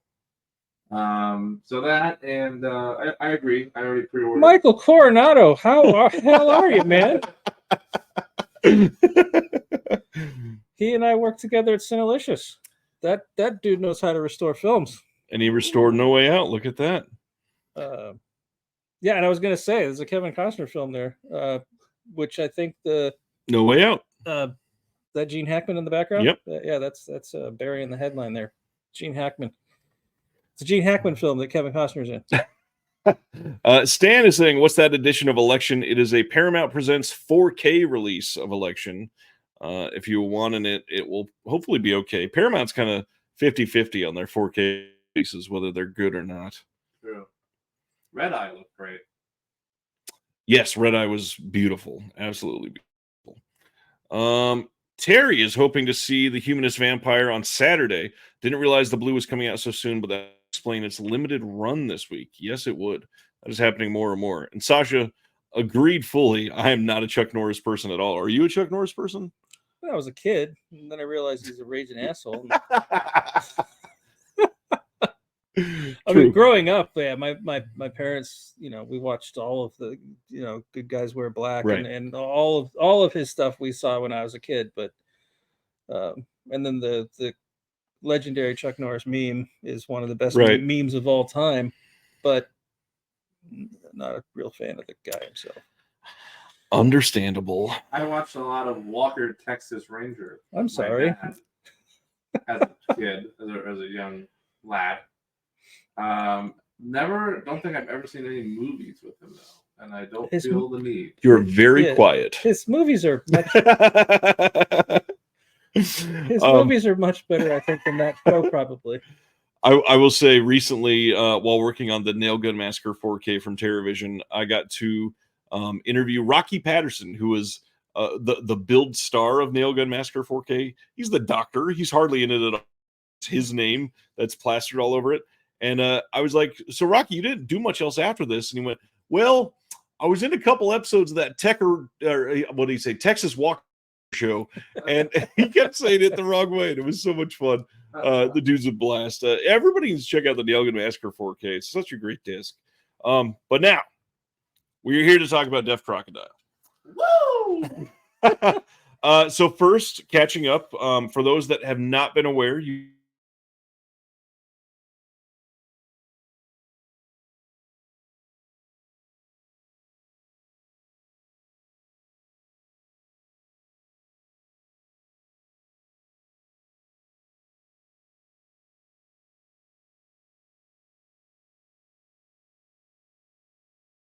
have all our releases. We have like a 30-day window that we're giving ourselves, but then everything will be available to any retailer that wants to carry it. So Right. I know when Vinegar Syndrome OCN, the slip covers, they were loath to let anyone else sell them, including us. That is true. So the other retailers will be carrying our deluxe editions, and we've let them know like you can have as many as you can sell. I'm glad it's getting out there.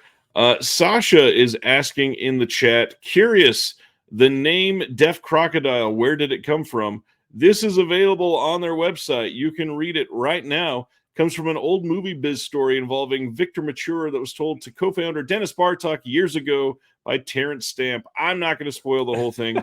Go check it out. Yeah, Deaf Crocodile. If you go on the contact page and then scroll down, it explains the name. Yeah, we wanted something that had ties to film history, and something somewhat fun and unusual. Leads to a great logo.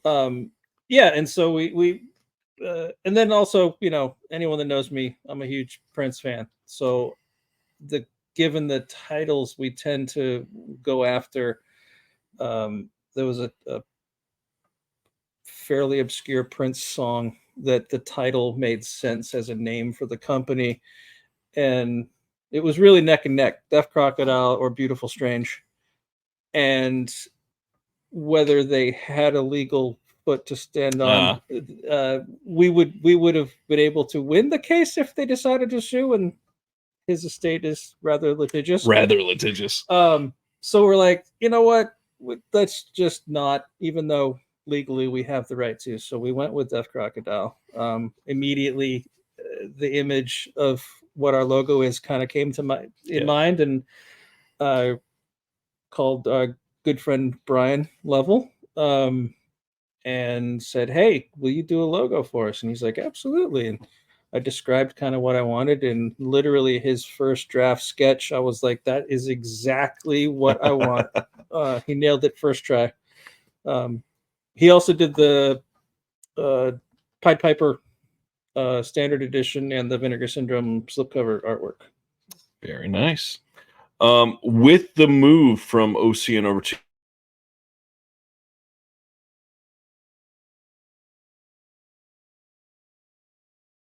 Frozen, They're saying that they can see me though, even though you guys freeze. your face was visible when it froze. That's what they were saying.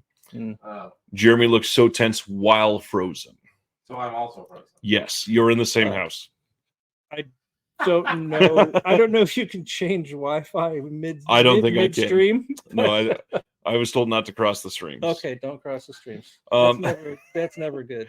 The changeover from OCN to on your own and partner with Diabolic, how's it going so far? What's been exciting for you?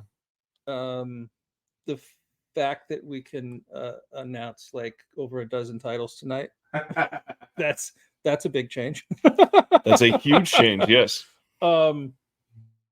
Yeah, just the kind of the freedom of being able to just do whatever the hell we want. So not frozen. What's going on? We froze and Jeremy was not frozen. Brian's smart-ass comment about me being in the same house. It's what it sounded like. Where was it? Being able to announce. And announcing whatever we want, being able to share artwork whenever we want. The titles we're going after hasn't changed. That's the same. And the effort we put into the restorations and the bonus features, that's all the same. The packaging is definitely massively different. That was something I really wanted to do because I'm a collector myself, and I don't like the big giant box sets.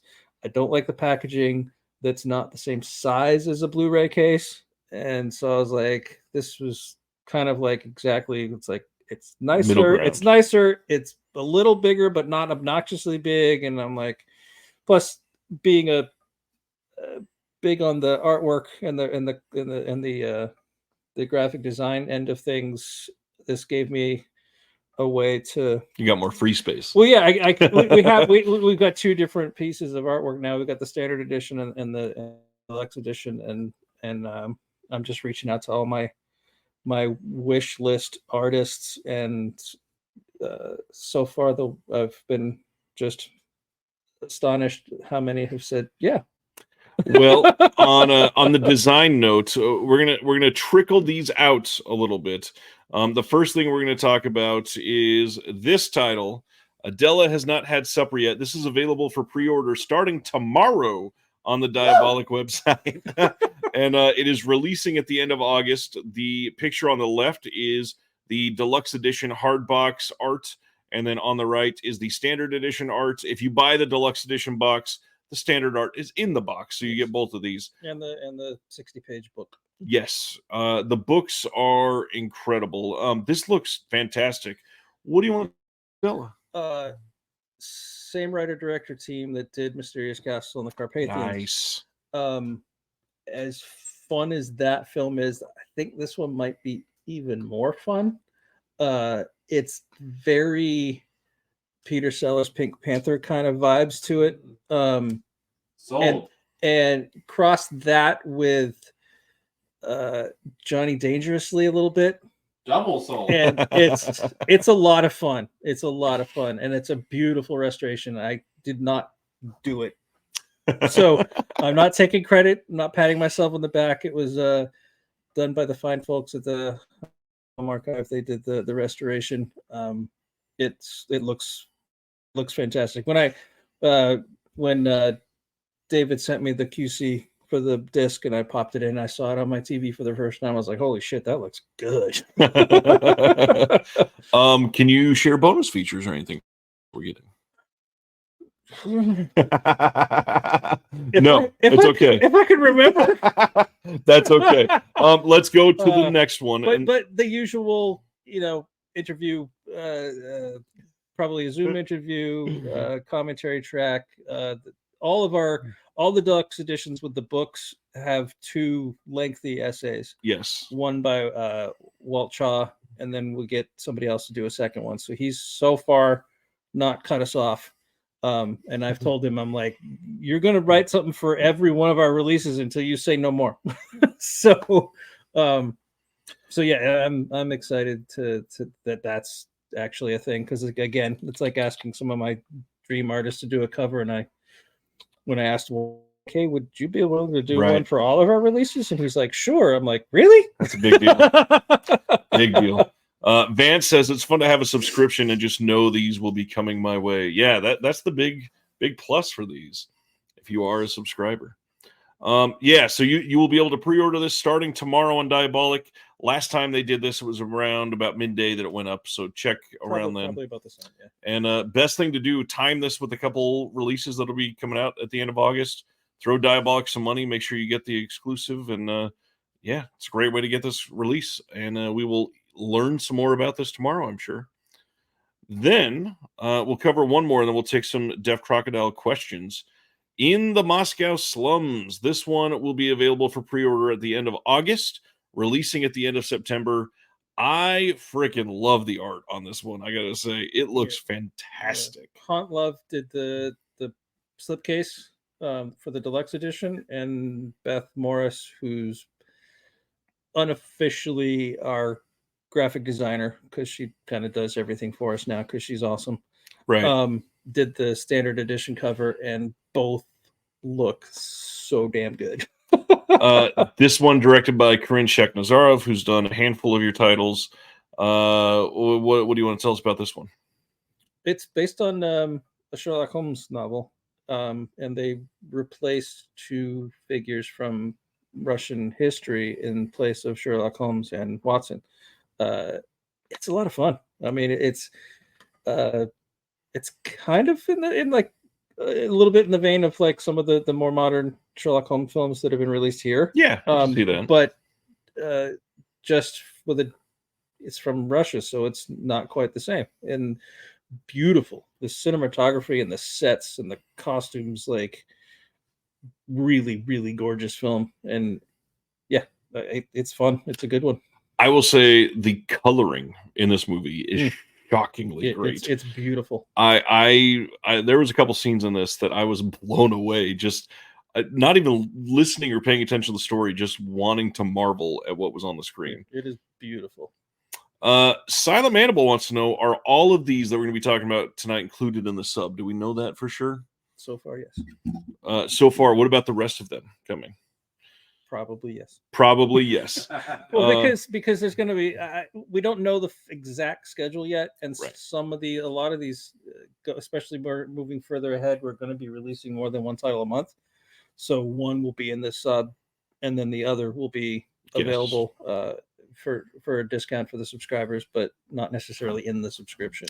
But we don't know exactly what's going where yet. Ronnie's asking what year is the movie from? I believe it's 2022. I think so, yeah. And then is there an alternate title? Yes. It is the Sign of the Four. Well, that's the original Holmes novel. I think it's included in the title. Yeah. I think it's a part of the alternate title. Like when you look it up on IMDb, the Sign of the Four is a part of the title that you're looking up. Yeah, in the Moscow slums, you'll be able to get this end of August, and then we'll be shipping end of September. Anything else about this one you want to throw out there? No, I'm still kind of in awe at how great the artwork. Yeah, I'm gonna zoom in on the Haunt Love thing here because this is one of my favorite pieces of art that we will be able to see on a Deaf Crocodile one. And what's crazy, the standard art is nothing crazy either. It's amazing. Both of these are just very well done. I love Haunt Love style. I always have. Yeah, this is a great looking release. Any questions for Deaf Crocodile before we go to some future stuff? Any interesting stories that have happened recently? An unofficial AMA.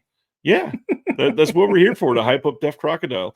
If anybody has anything, if you've watched a recent release from Deaf Crocodile, any questions about that or questions about restorations, we'll say, this is one I was going to worry about. What is the first film that Deaf Crocodile released that you restored? Do you know that? Was it Shandagore? Mm-hmm. Which, okay, to be fair, that was, and this was where you get into the semantics. What we were given was described as restored. In my definition, it was preserved, which is super important. Right. And so they gave us a gorgeous scan that with a beautiful color grade. There hadn't been any like digital cleanup stuff. Right. So a good chunk of the work was done. It was a beautiful scan, beautifully color graded.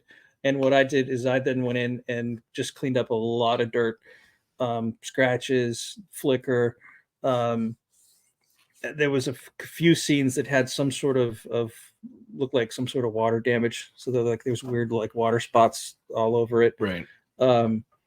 So I put a lot of work into the picture. But yeah, I wasn't starting from zero because they had provided us with a gorgeous preservation. Well, and Shandagore looks amazing. Oh yeah, it's a beautiful movie. Yeah. And I've said it before, but Dennis undersold that film to me. So, and he doesn't usually undersell things. He's usually, he oversells everything.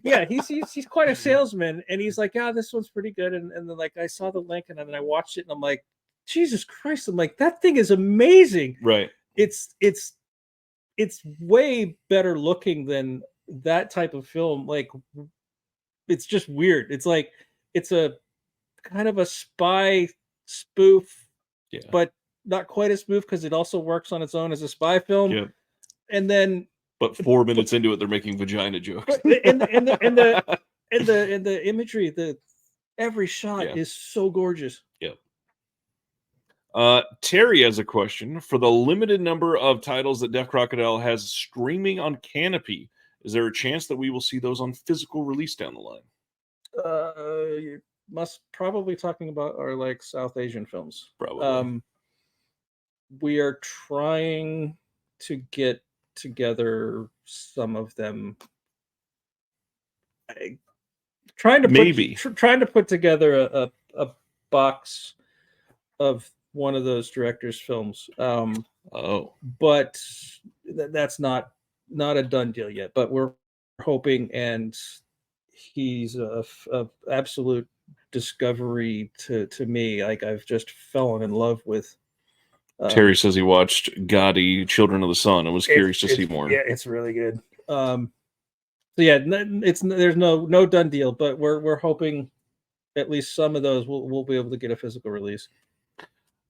Cameron is pointing out, I hope we get to see some Russian animation get brought over. Careful what you wish for. Oh man, there'll be a few mentioned tonight, but that's talk. only scratching the surface. That's only scratching the surface of the Russian animation that's coming. Brendan, I'm trying to wrap my head around this. If you could rephrase, I think that would be useful. What's something you've never seen and can't find that you have a feeling would make a good release? That seems like what's something that you don't know about? That would be very difficult. A film I've never seen and can't find, but would make a great release. Perhaps I'm misunderstanding. Yeah, I'm not sure. I'm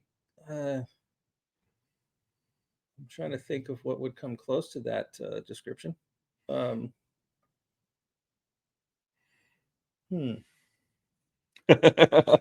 Well, while you're thinking, or while Brendan is rephrasing, there's a. I mean, Pied Piper was kinda. I didn't know it existed, and then I stumbled upon a really horrible thing of it on YouTube, and I was like, "What the?" But you found it. We did find it. I mean, but that's like Dennis is like he can find anything. If it exists, he can find it. Like, he's really like amazing at tracking stuff down. Sibner says, I think they mean a film that they've wanted to see but couldn't find and thinks it would make a good release. There's probably a lot in your mind. Yeah, there's a Japanese animated film that I didn't know until recently existed, and then once I knew it existed, we really want to put it out. Interesting. So we won't hear about that yet because it's possible. That's not signed yet. We're working on it. Michael wants to know, are you familiar with the Czech film My Sweet Little Village? I am not. That's probably more of a Dennis question. Yes. Yeah. Most of our releases come from Dennis's wealth of knowledge. We got a question. Had the rights to the film been open, would a release of Lolo the Penguin been possible? Speaking hypothetically, had it been open for a new release? Do you know the film? I'm not familiar with it. Neither am I. Sounds like an animated film. Most likely. And then Cameron is explaining, made the comment about the Russian animation because I feel like most only know Russian animation from the cheap DTV films that have come out over here. Well, we're not announcing any of those titles tonight, but there's at least 12 vintage Russian animated films coming. Woo! And those aren't part of the 13 we're announcing tonight. So Brennan is saying that he's asking because you both said that it was the case with King Stack on Unsung Horrors. You bought the rights without having seen it first. Oh, I see. Like buying the rights to something sight unseen. Very, very dangerous proposition. We did that with Solomon King. Hadn't seen it.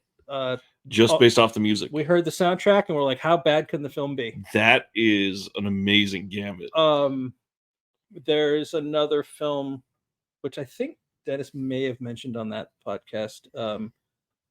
Yeah, because that's insane to do. So we... And I don't know if anyone heard that because we were frozen. We were spinning. We just gave away 9 secrets while we were frozen. Yeah, he said it might be happening again soon. So something else to look forward to. Next time you guys freeze, I'm just going to be like this. The sad thing, you were spinning too on my end. Oh, okay.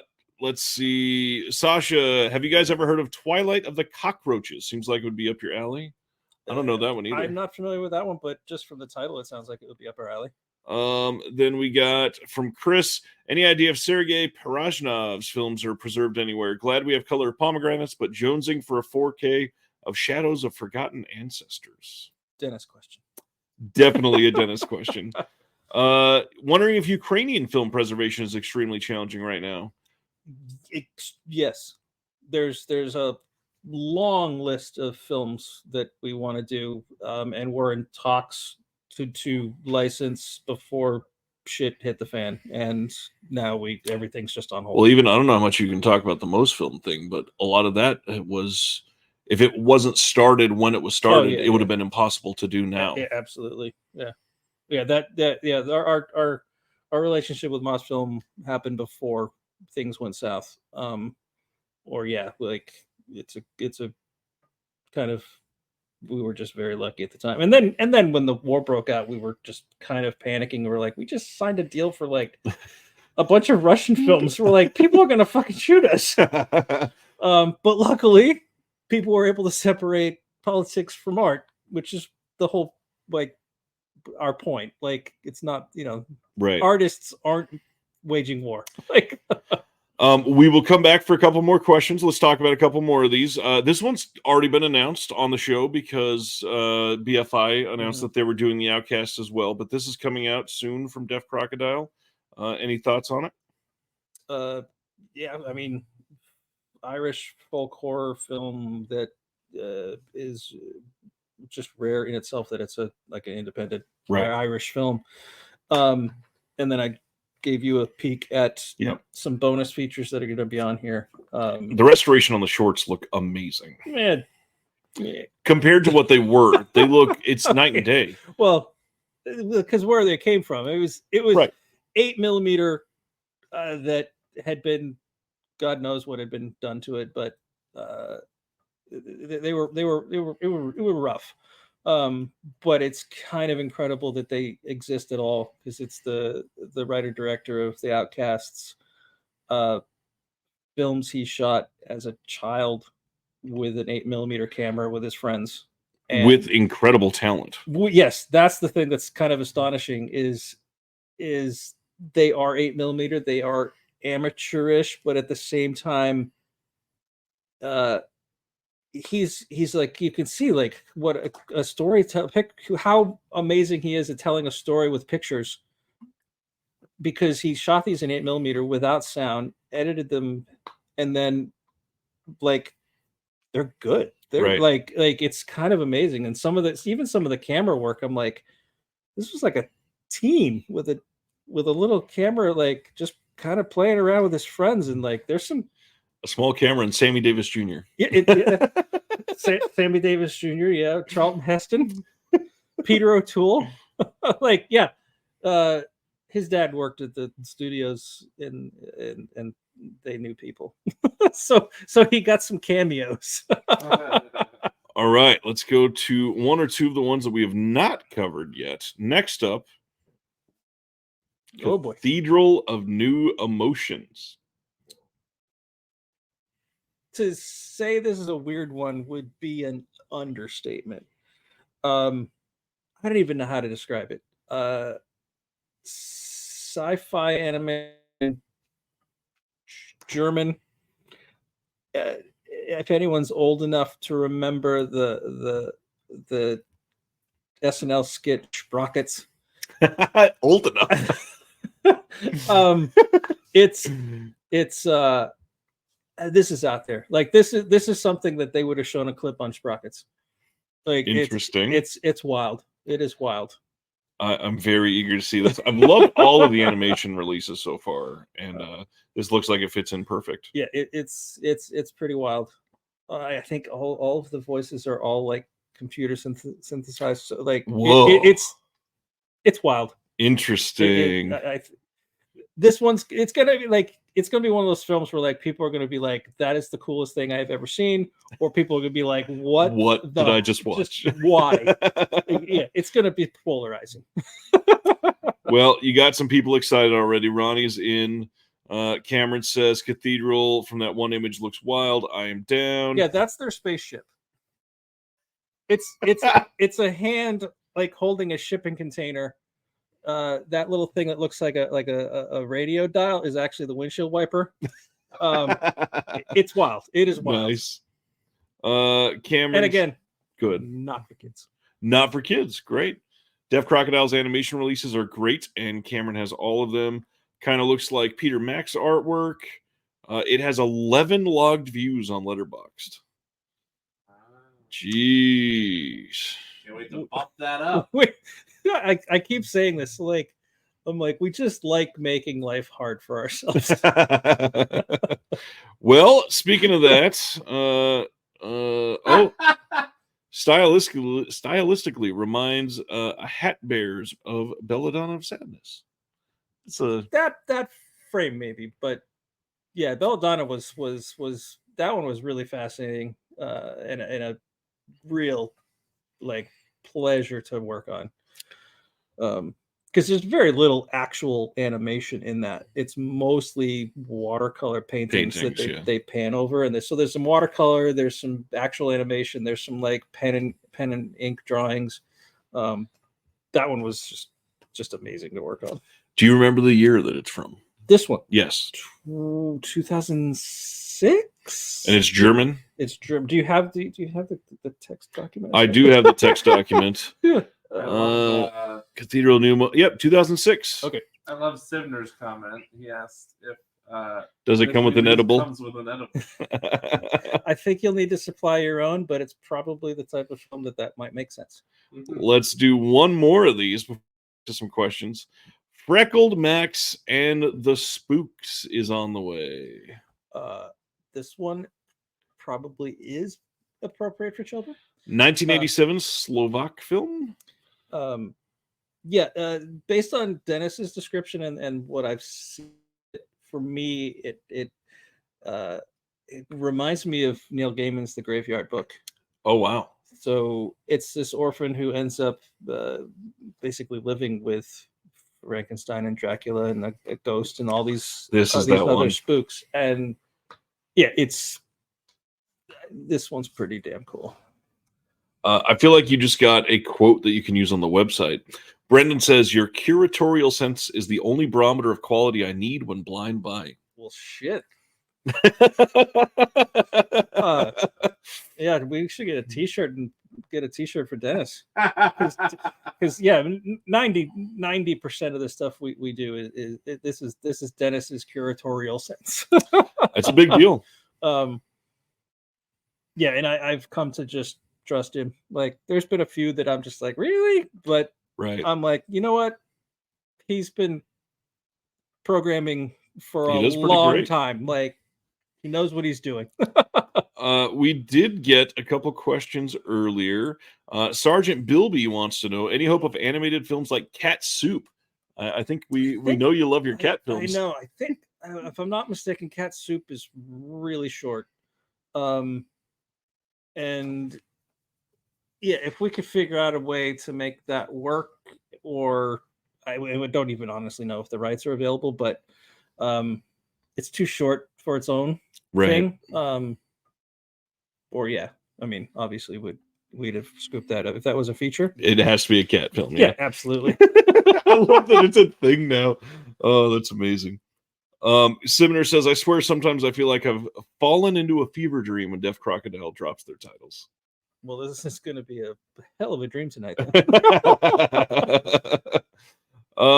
Yeah, Ronnie wants a cat movie box set. We've already discussed that. I think we need to get it to at least 4 titles, and then clearly it's going to be the litter box. Litter box set. Yeah. And you'll be at 4 titles fairly soon. Litter box, right? That just makes sense. Yeah. Yeah. Litter box. Oh, man. I love that. We're going to have a Kickstarter, and it'll say you donated to the litter box. Oh, man. Any other questions before we keep going? Jeremy, do you have any questions for Deaf Crocodile? No questions. I'm just loving I'm watching in the room, but as a fan. And I'm loving these announcements so far. I'm very eager to watch some of these that we've gone over so far. Well, then on that note, let's uncover our next title, which is Gwen, or the Book of Sand. This screen cap is wild. Yeah, if that one image, I mean, that's that's kind of all I needed to know. I'm Right.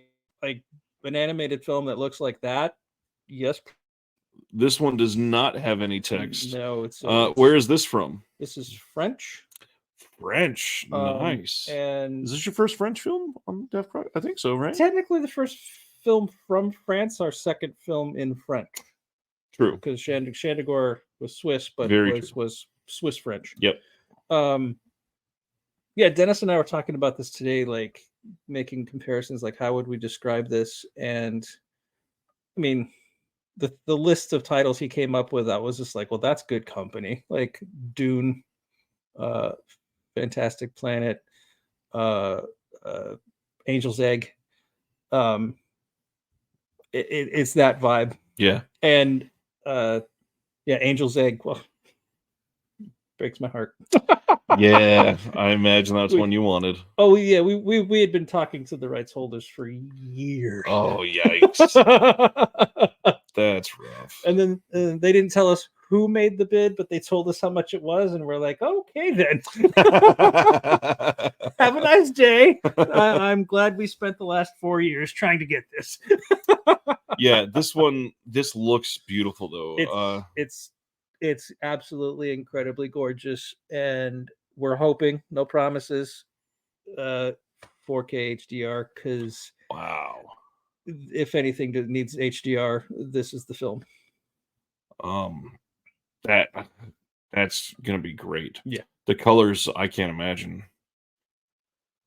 Man, is this one that you're restoring, or did you license the restoration?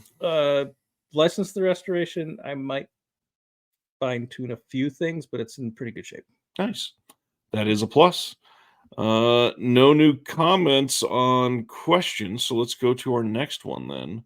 Next is Mr. Bill Plimpton back in the house. I married a strange person. I married a strange person. I've not watched the whole thing yet. I watched like the first 15 minutes, and based on the Bill Plimpton I've seen and know, like this just feels like the Bill Plimpton movie, because as far as I can tell, because he doesn't just cram like exposition down your throat, like you just kind of go with it. It seems that this guy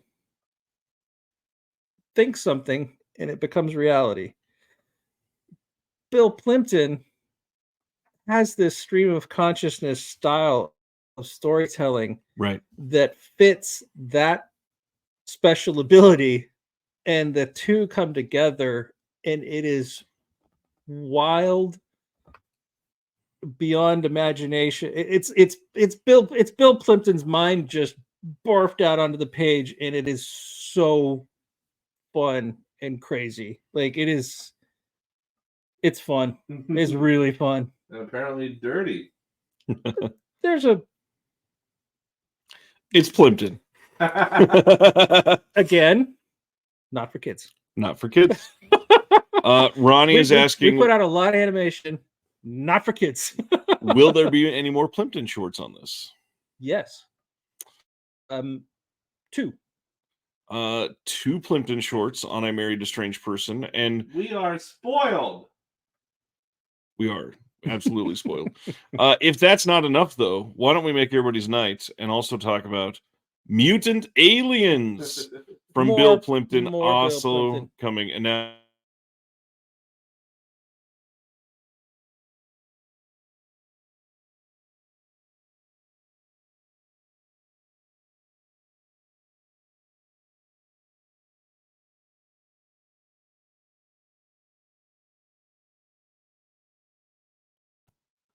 and we're back. Hopefully it's back for everybody else. Mutant Aliens from Bill Plimpton coming as well. Even more Plimpton. This will have 2 more shorts. 2 more shorts. Anything about this one that intrigued you? Well, actually, first, since you released the tune, you got to meet Bill Plimpton. I did. That was pretty freaking exciting. It was fun. He came to LA to screen Slide, his new film. So I got to go there, meet him, see the new film, which was great. Yeah, it was fantastic. I wish he was not a New York based guy, but he is. So I was glad that he did come to LA. But yeah, and as far as this one goes, I have not seen this one yet. But I mean, that frog alone is worth the price of admission. This is one I remember from years ago. I've not seen the previous one, but this one I remember, and it's Plimpton classic. Like, it's one of the best. All of his stuff is just amazing. Yeah, we talked to them. We were talking to them a lot before we signed this deal for these two. Hope, fingers crossed, these sell well, and the hope is we'll just keep signing more, because he has a lot of material. He seems happy with you, and I would love to release all of it. One of the shorts, because some of these were restored by the Academy, like the tune was.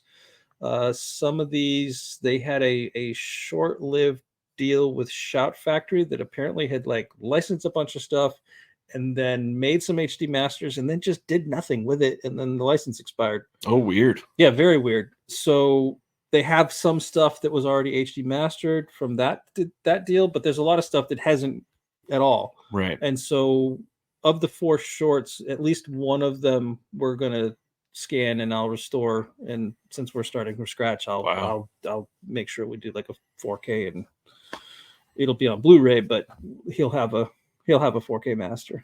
Amazing. I do want to shout out, since I was able to interview Plimpton on the channel, one of the things I knew that I had to ask him about was working with Weird Al. And now, just last week, he just released a new music video, and Plimpton is in it. Some of his art there for just a couple slides. Very exciting as a lover of both Al and Plimpton. That's a good combination. It is a great combination. And then I'd mentioned, sorry, we don't have anything to show you, but I'd mentioned that, like, as we're doing reprints of titles that we had released through Vinegar Syndrome, they'll be in the new case with the new layout on the back, and then a short run of very limited slips. Bill has done a new drawing specifically for the tune. God damn it, I have to buy the tune again. I will happily buy the tune. So, sorry. We actually were hoping to get him to do it originally when we released it. Right. And he was eyeballs deep in trying to finish the slide, and he just couldn't do it. Right. So I was like, well, would you still want to do it? And he's like, sure. All right, so that is Plimpton Mania, essentially. We got 2 of those. Carrying on, we still got a handful of things to cover tonight.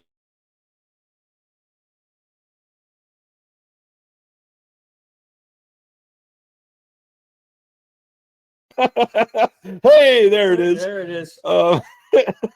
In the Dust of Stars, this is an absolutely gorgeous single frame from a film. Like, mind-blowingly great definition.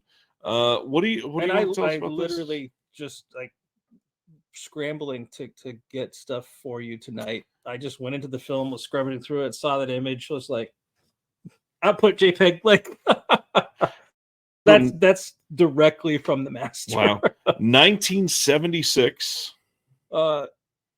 East German sci-fi. Oh wow. And it's going to be a 2 film set, so the next one is probably the other one. Let's hopefully reveal the next one in order. Nope. You did not see that. So we'll get to the other one. Okay, we'll talk about it more later. Two East German sci-fi films. One was shot in 60mm, and they did a 6K restoration. Wow. So that we'll be releasing that in a 4K release, pairing it with this film, also East German sci-fi. Jeez. This one, there's no 4K, so this is, but you can see how beautiful the.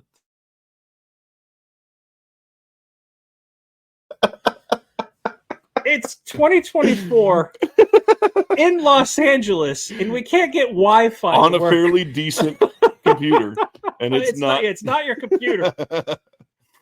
So those will be a box set together. So there'll be a box set. One will have the other film will be 4K. Then this will be the second film, Blu-ray, and then all the usual interviews, essays, everything you expect. We'll cover that more in just a moment. But first, the next one people are probably going to get excited about, I would think. Inflatable Sex Doll of the Wastelands. Now, this one has a very Pinku title, but not as much of a Pinku film. It was, I think, I forget the label, but there's been a release, a set of Pink films, and this was on Third the set. Window, I believe. Yes. And this was part of their set. Yep. So we talked to them about what was available, and they gave us screeners, and we watched a bunch of those films, and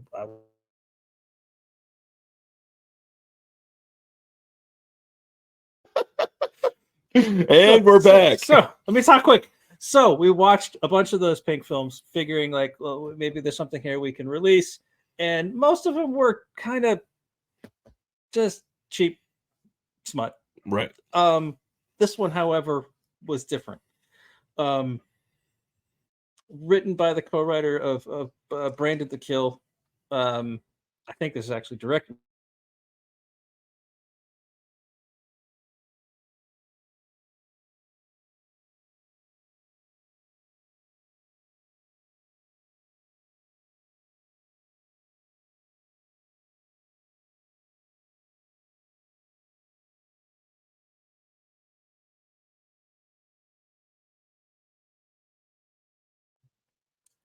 Okay. And here we are. All right. Sorry.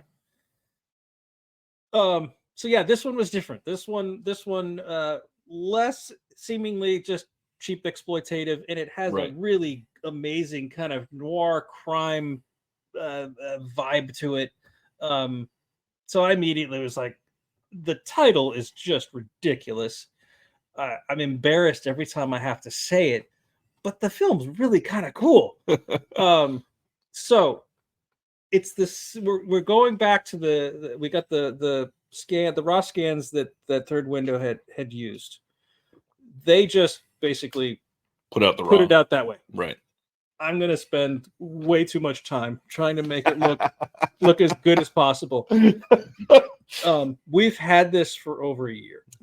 You and I talked about this one a long time ago. Yeah, we've been kind of plugging away and trying to get this as good as we can get it. Part of that is audio. The audio is a mess. In places is a mess. Audio mechanics and the geniuses there are going to try to do their best with it.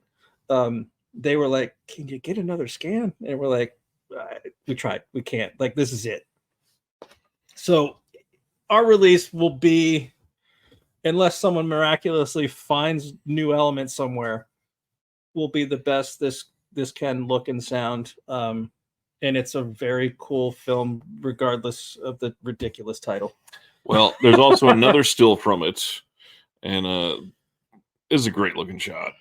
It's one of my favorite shots in the film. And as I was explaining to Ryan earlier, this is like halfway through the shot. It actually starts further back. It's got a very like Leone kind of feel to it, because he's got in the beginning of the shot, there's a clock in the foreground that's for whatever reason sitting there on the ground. And then it passes the clock and kind of zooms in on these guys. Who, I don't know if you could tell, but the guy buried up to his head is smiling. And that guy's not going to do anything nice to him. So it's a wild movie. Nice. That shot has all the vibe of "this is fine" going through that guy's head. All right. Hopefully this is the other East German. Nope. Never mind. Another great looking shot. Kingdom in the Clouds. This is another. This one's Romanian, if I'm Romanian, yes. 1969. Yes. That one is another twofer. We've got two films from Romanian director, and I want to pronounce this right, even though it's not that complicated. Elizabeth Beta Boston. Boston, yeah. Yeah. Don't think they quite pronounce it the same that way, but One of yeah. only a handful of female filmmakers who worked consistently in the fantasy genre. Exactly. So we've got 2 films from her that Interesting. we'll be putting out as a set. This is very Patushko. It looks like a lot. If you like the Patushko films, you're gonna want this. It's right up there with his stuff, with the amazing visual effects. Yeah. And I think they even used sets Wow. from some of his.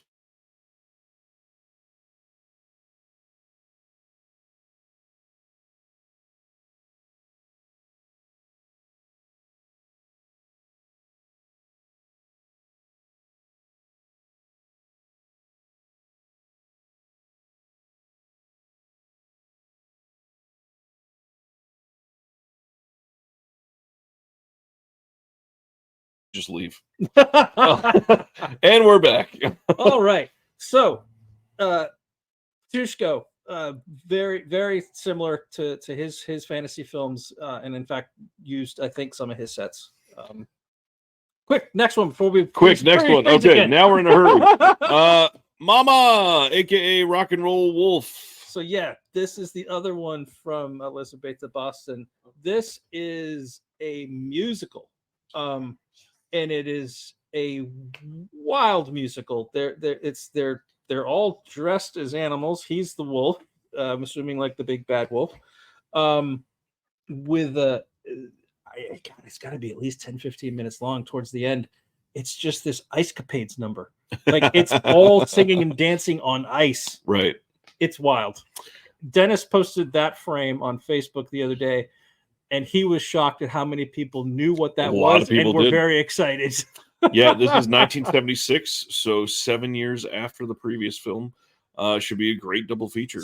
So we had licensed the 2 films, and they sent us the master that they had for Kingdom in the Clouds, and then they sent us the master they had for this, and I was like, uh-oh. I think it was a very bad telecine from way back. It was rough, and so we told them, we're like, this isn't gonna work. Right. Like, what can you do? And so they were like, well, we'll scan the film. So this is from the new scan. I should have given you the before. Yeah, it's dramatically better. That's good. The color is gorgeous. It looks amazing. Yeah, the color was all gone in the other one. It was like, I think it was interlaced. It had stepping, and it was in rough shape.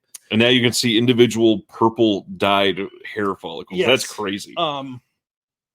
That said, it's still gonna need a good chunk of work. That's a still. Yeah. This is giving Rocky Horror meets Phantom of the Paradise vibes to me. And yeah, Vance is saying from IMDb, it's a cult hit in Norway and it's shown every Christmas on Norwegian TV, which is what some of the comments were saying on Dennis's. Yeah, that they watch it every Christmas. Yeah. And I'm pretty sure this one's kid friendly. Oh, interesting. We don't have a lot of those. Nope, not at all. Next one, Signals. So this is the other East German sci-fi film. This will be on a 4K disc because this was shot 70 millimeter. It is, to be fair, it's a 2001 ripoff. Like it's really beautiful. Like the photography, the effects. It's from 1970. Yeah, it's pretty incredible. The first and most ambitious of 2 epic space operas, the prolific East German genre director Gottfried Kolditz made for the state-run DEFA Film Studios. This looks great. Yeah, it's very cool. I can't wait to see it. And doing a UHD, you guys are going to do great UHDs. I can't wait to see the first one of those. We'll mention the first one because it's not what we thought was going to be the first one. Right. All right. Next list here, The Devil's Bride. So, Rock and Roll Wolf is a musical. Yes. Anyone that knows me knows I'm not a fan of musicals. So, of course, within like a month, Dennis, we signed 2 musicals. Right. I can't lie.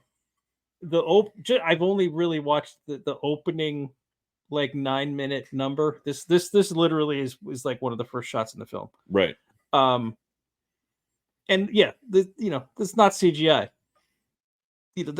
Wow. It's gorgeous. And so that's God sitting on the throne. Right. This is heaven.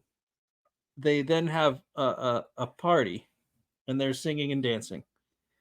And then the devil tempts somebody at the party, and then the party gets out of control. And then God gets angry and shuts down the party and kicks the devil out of heaven. That's the opening of the film. Wow. It's incredible. And it's a musical? Everything I just described is to like disco-esque music and singing and dancing. I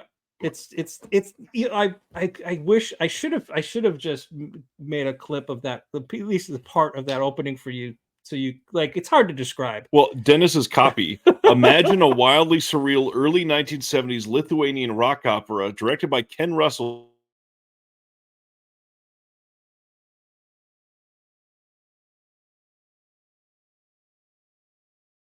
We've never tried streaming stuff, so like, right when it just goes out for a second, you don't notice it just playing on your phone. All right, I will finish this. So this is 1974, The Devil's Bride. Imagine a wildly surreal early 1970s Lithuanian rock opera directed by Ken Russell, circa Tommy, that is equal parts Jesus Christ Superstar, Fiddler on the Roof, and The Wicker Man or Blood on Satan's Claw.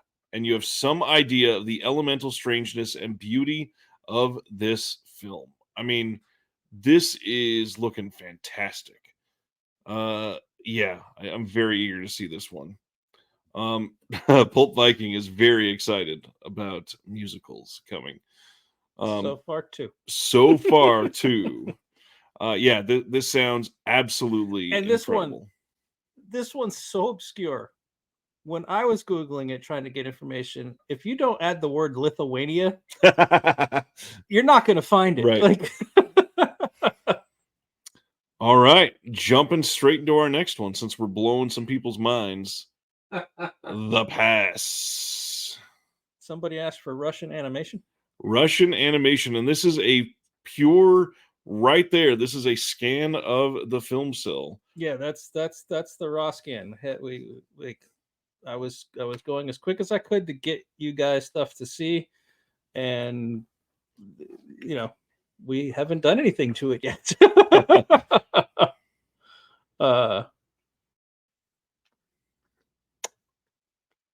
I'm looking at comments. Sorry, I just went completely silent on you. Yes, you did. What about The Pass? Because this is one that not many people will know at all, right?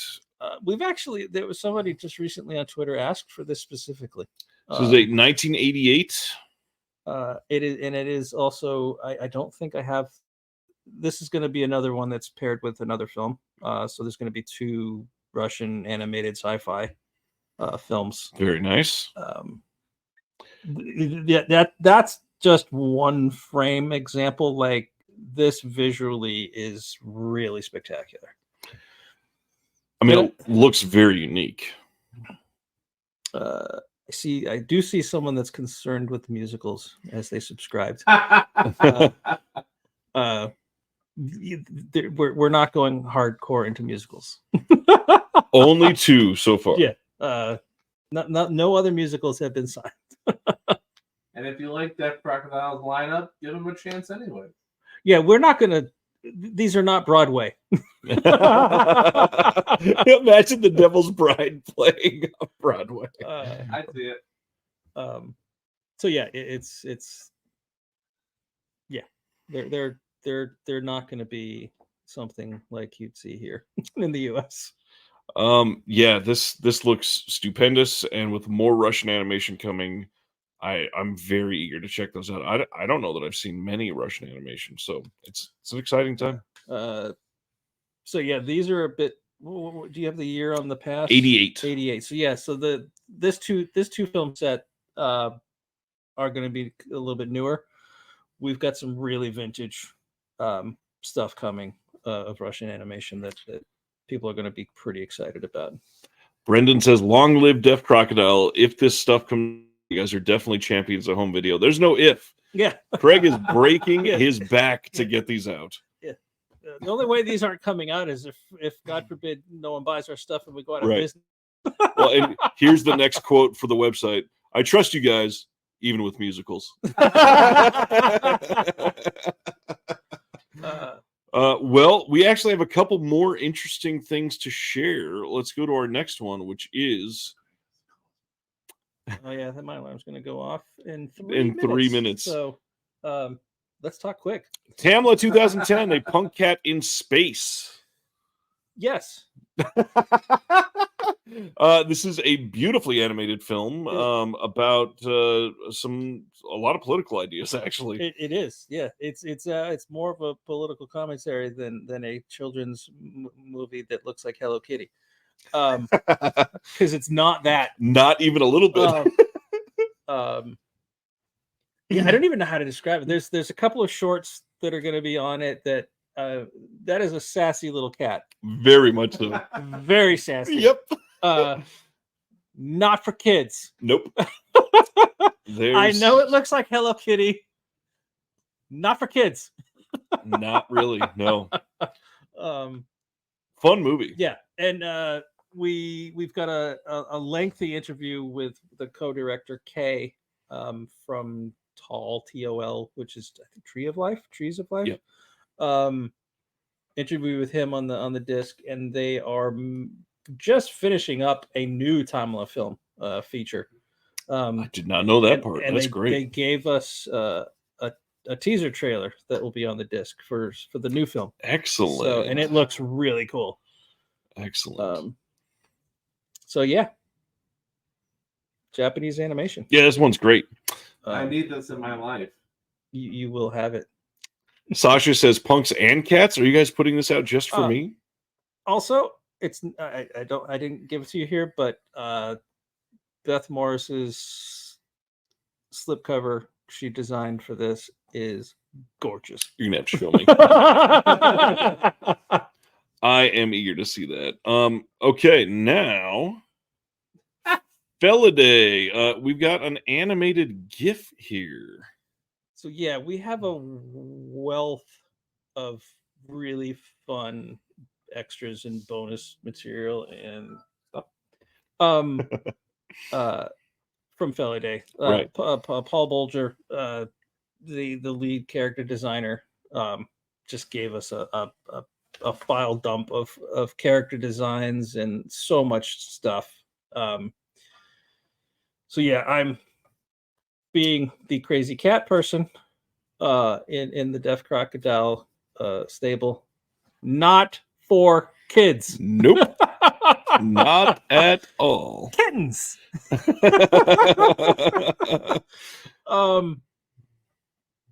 I mean, I love so many of our releases. I am giddy over this one. Giddy for the kitties. Not only is it a cat movie, not only is it animated, we have the original negative 4K scan that looks absolutely gorgeous. This and the release is gonna, I mean, if the book needs to be bigger, then the book will be bigger and we'll make a bigger slipcase. Like I'm very excited about this release. This is going to be a big deal. This is a giant 4K release. I cannot imagine the response that this is going to get. I hope so. Very excited for it. We didn't get anything for it, but anything we have announced previously, Trapped Ashes. I sent you an image. Then I never got it. I missed it. I sent you The Wi-Fi broke. Oh, yep, I did get it. Damn it! All right, hold on. Let me share something else. Let me go share a file. How do I do this? 1 second.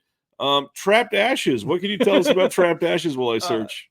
He's looking for a behind-the-scenes photo of Ken Russell.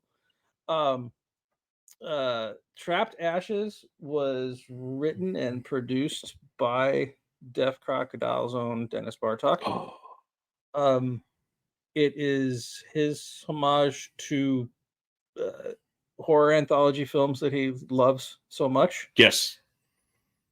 It is wild. I love that when he told me that when it came out and they went to the screening with all his like friends and family, and after they left the screening, they all kind of looked at him like, "You wrote that?" And his response was, "You've known me how long, and you thought I was normal?" Right. It's a wild movie, Sure is. and because we had really good elements, and we're like, "Well, shit, this is Dennis's movie. We need to do this right." Yeah.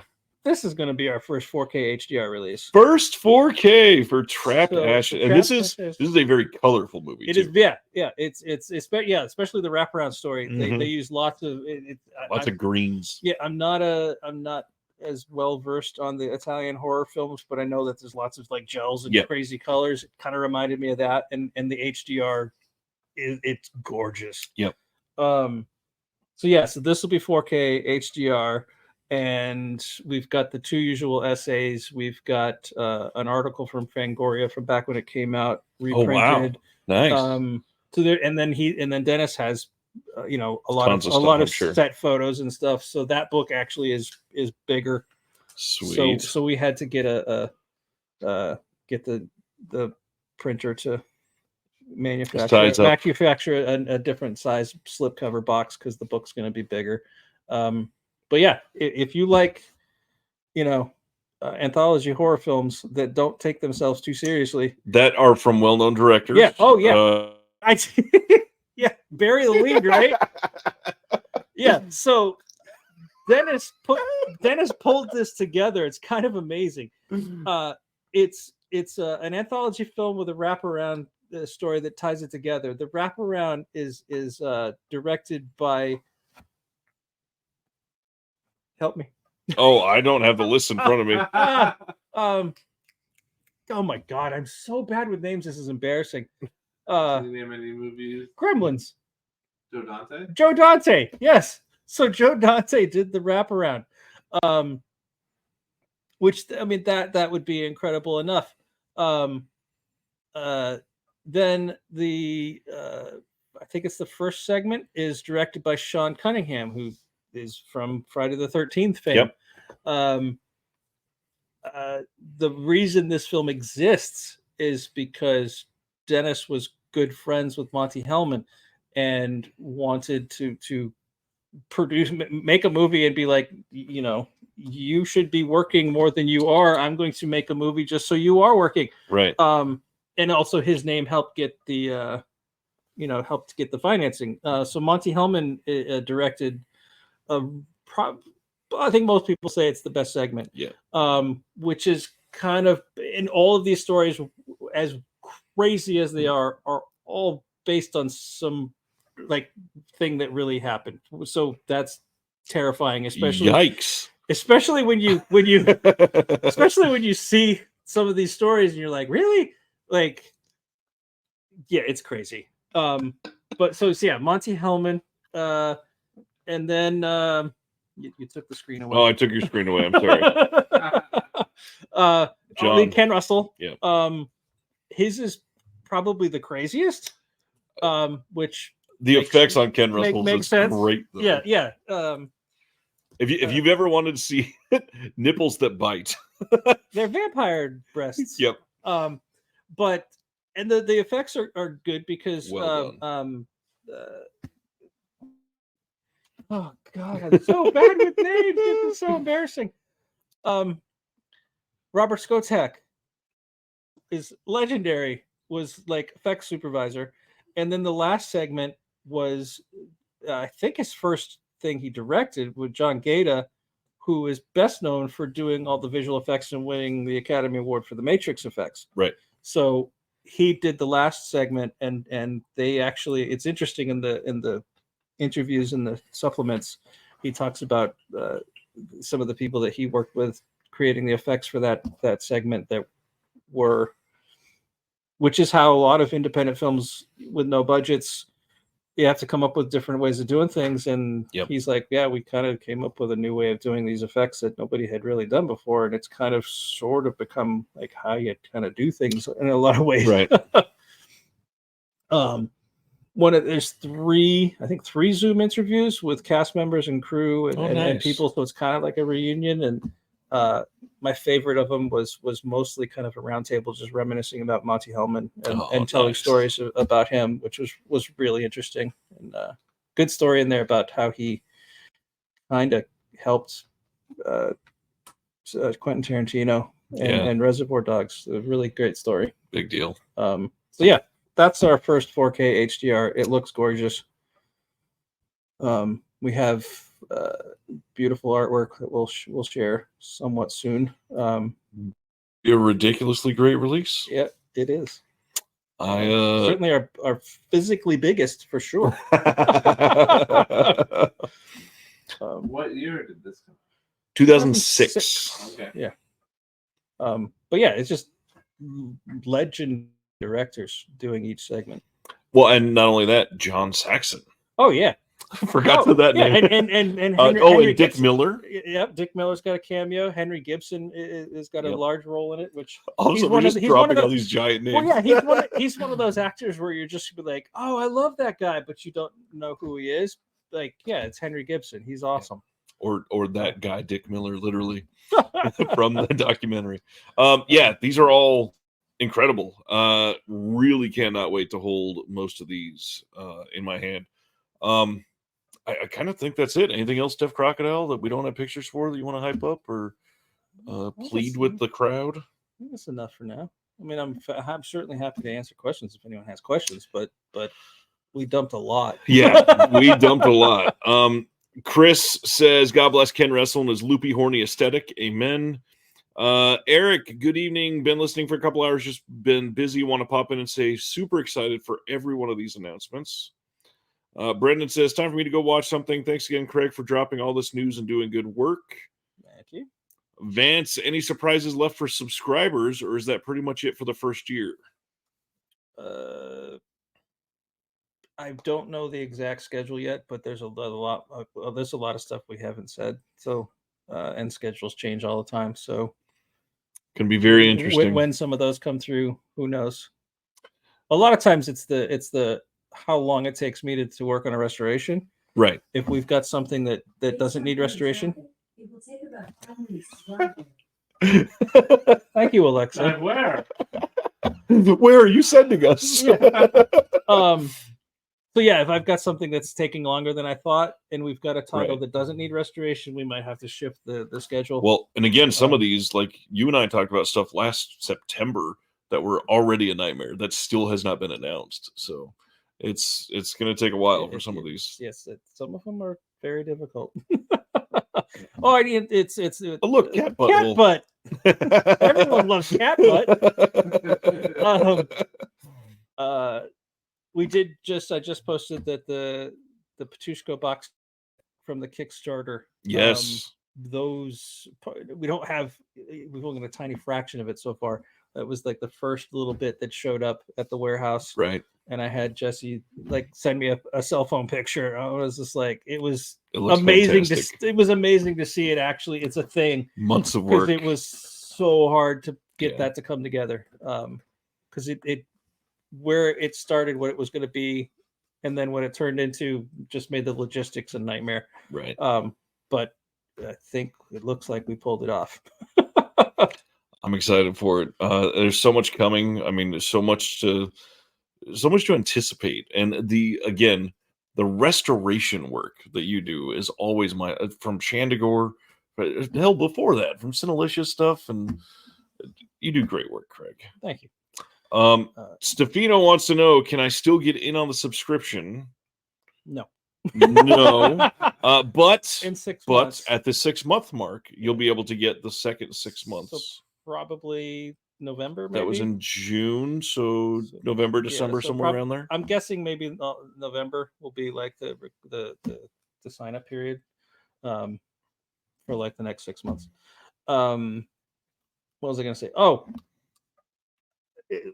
Twitter is not necessarily my favorite platform, but it's easy. Right. So as I'm working on Feliday, I've already shared like frames and stuff as Yep. I've been working. So I'm probably going to keep doing that as I'm working. I'll be like, well, that's freaking cool. I need to save a screenshot of that. And so if you follow us on Twitter and you want more Feliday stuff, there'll be more.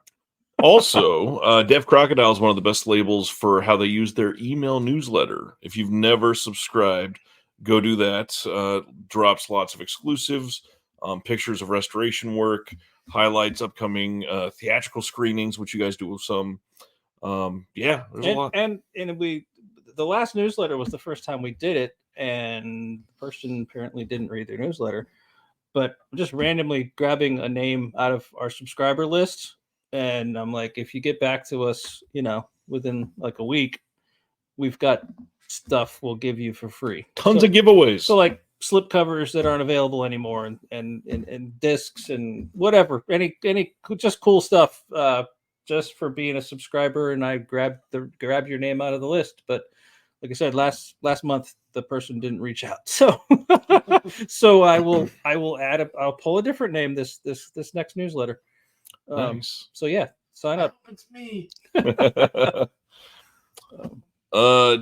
Devin wants to know, or Devon, can you say what the other Russian film in the box set is? Is that to go with The Pass? Do you know offhand yet? The one moment, please. Please hold. As he's looking for that, I will tease something for Disconnected, which is less exciting. But if you thought tonight was fun, next Thursday we are celebrating the 3-year anniversary of Reconnected, and going to be getting as many people as humanly possible into Jeremy's apartment to stream for everybody. And you're going to be seeing a lot of people, and we're going to do our best to make it a super fun show. Found it.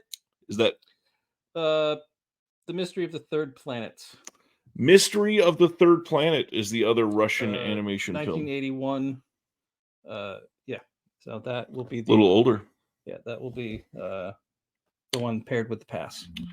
Vance, no. Subscribers are not automatically on the newsletter. You got to sign up on the Deaf Crocodile website. Yeah, if you haven't been to our website in a while, it should just pop up. Yep. A little pop-up that asks you to sign up for the newsletter. deafcrocodile.com. Thanks for that, Pulp. I appreciate that. It says Reconnected is the best weekly show on YouTube. Well, 3 years going strong, and I've only ever missed one. That's amazing. And we're not missing it next week. Chris says, Chris Silvestri is coming to Jeremy's next Thursday. We will We will welcome you with open arms if you come to LA, Chris. Please come hang out. Still time to book a flight. Anything else? Last call, gentlemen? I don't think so. All right. Jeremy, I'll no? just say that I'm sitting, Craig and I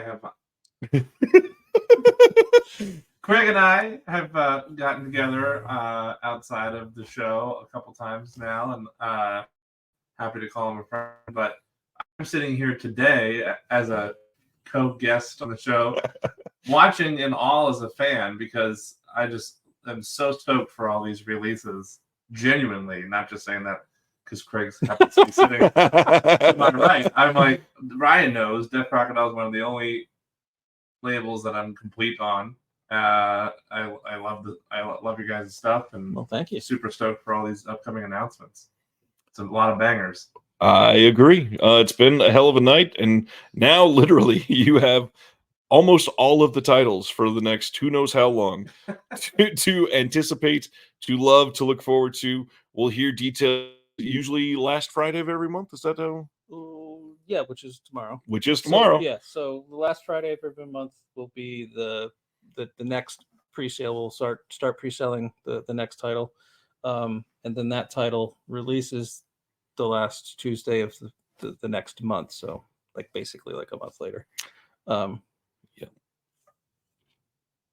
All right. Lots of great compliments. Super excited about everything Craig has announced tonight. Pulp says, to those that haven't got World War III, just buy it and watch it. It's fucking amazing. Yes, it is. Deaf Crocodile is the safest label to blind buy for. Everything is a banger. Facts. I mean, I really appreciate that, and it's really kind of like, I don't know how to, like, you kind of, I mean, 90% of the stuff we release, no one's heard of. So like you so all we, have to so blind yeah, buy. we really rely on people's trust and faith, because like we know you haven't heard of this stuff. Right. Terry says, definitely feels like getting the Deaf Crocodile subscription was one of the smarter things I did this year. Love that. Thank you. All right. On that note, thank you, Jeremy, for hanging out. Thank you, Craig, for making all exclusives. We It's will not, be not every day you come to LA and True. do the show live from my house. I'm like, well, How can you say no? I'm like, I gotta give you something. According to Alexa, we're only a 5-minute drive from somewhere. Yeah. from somewhere.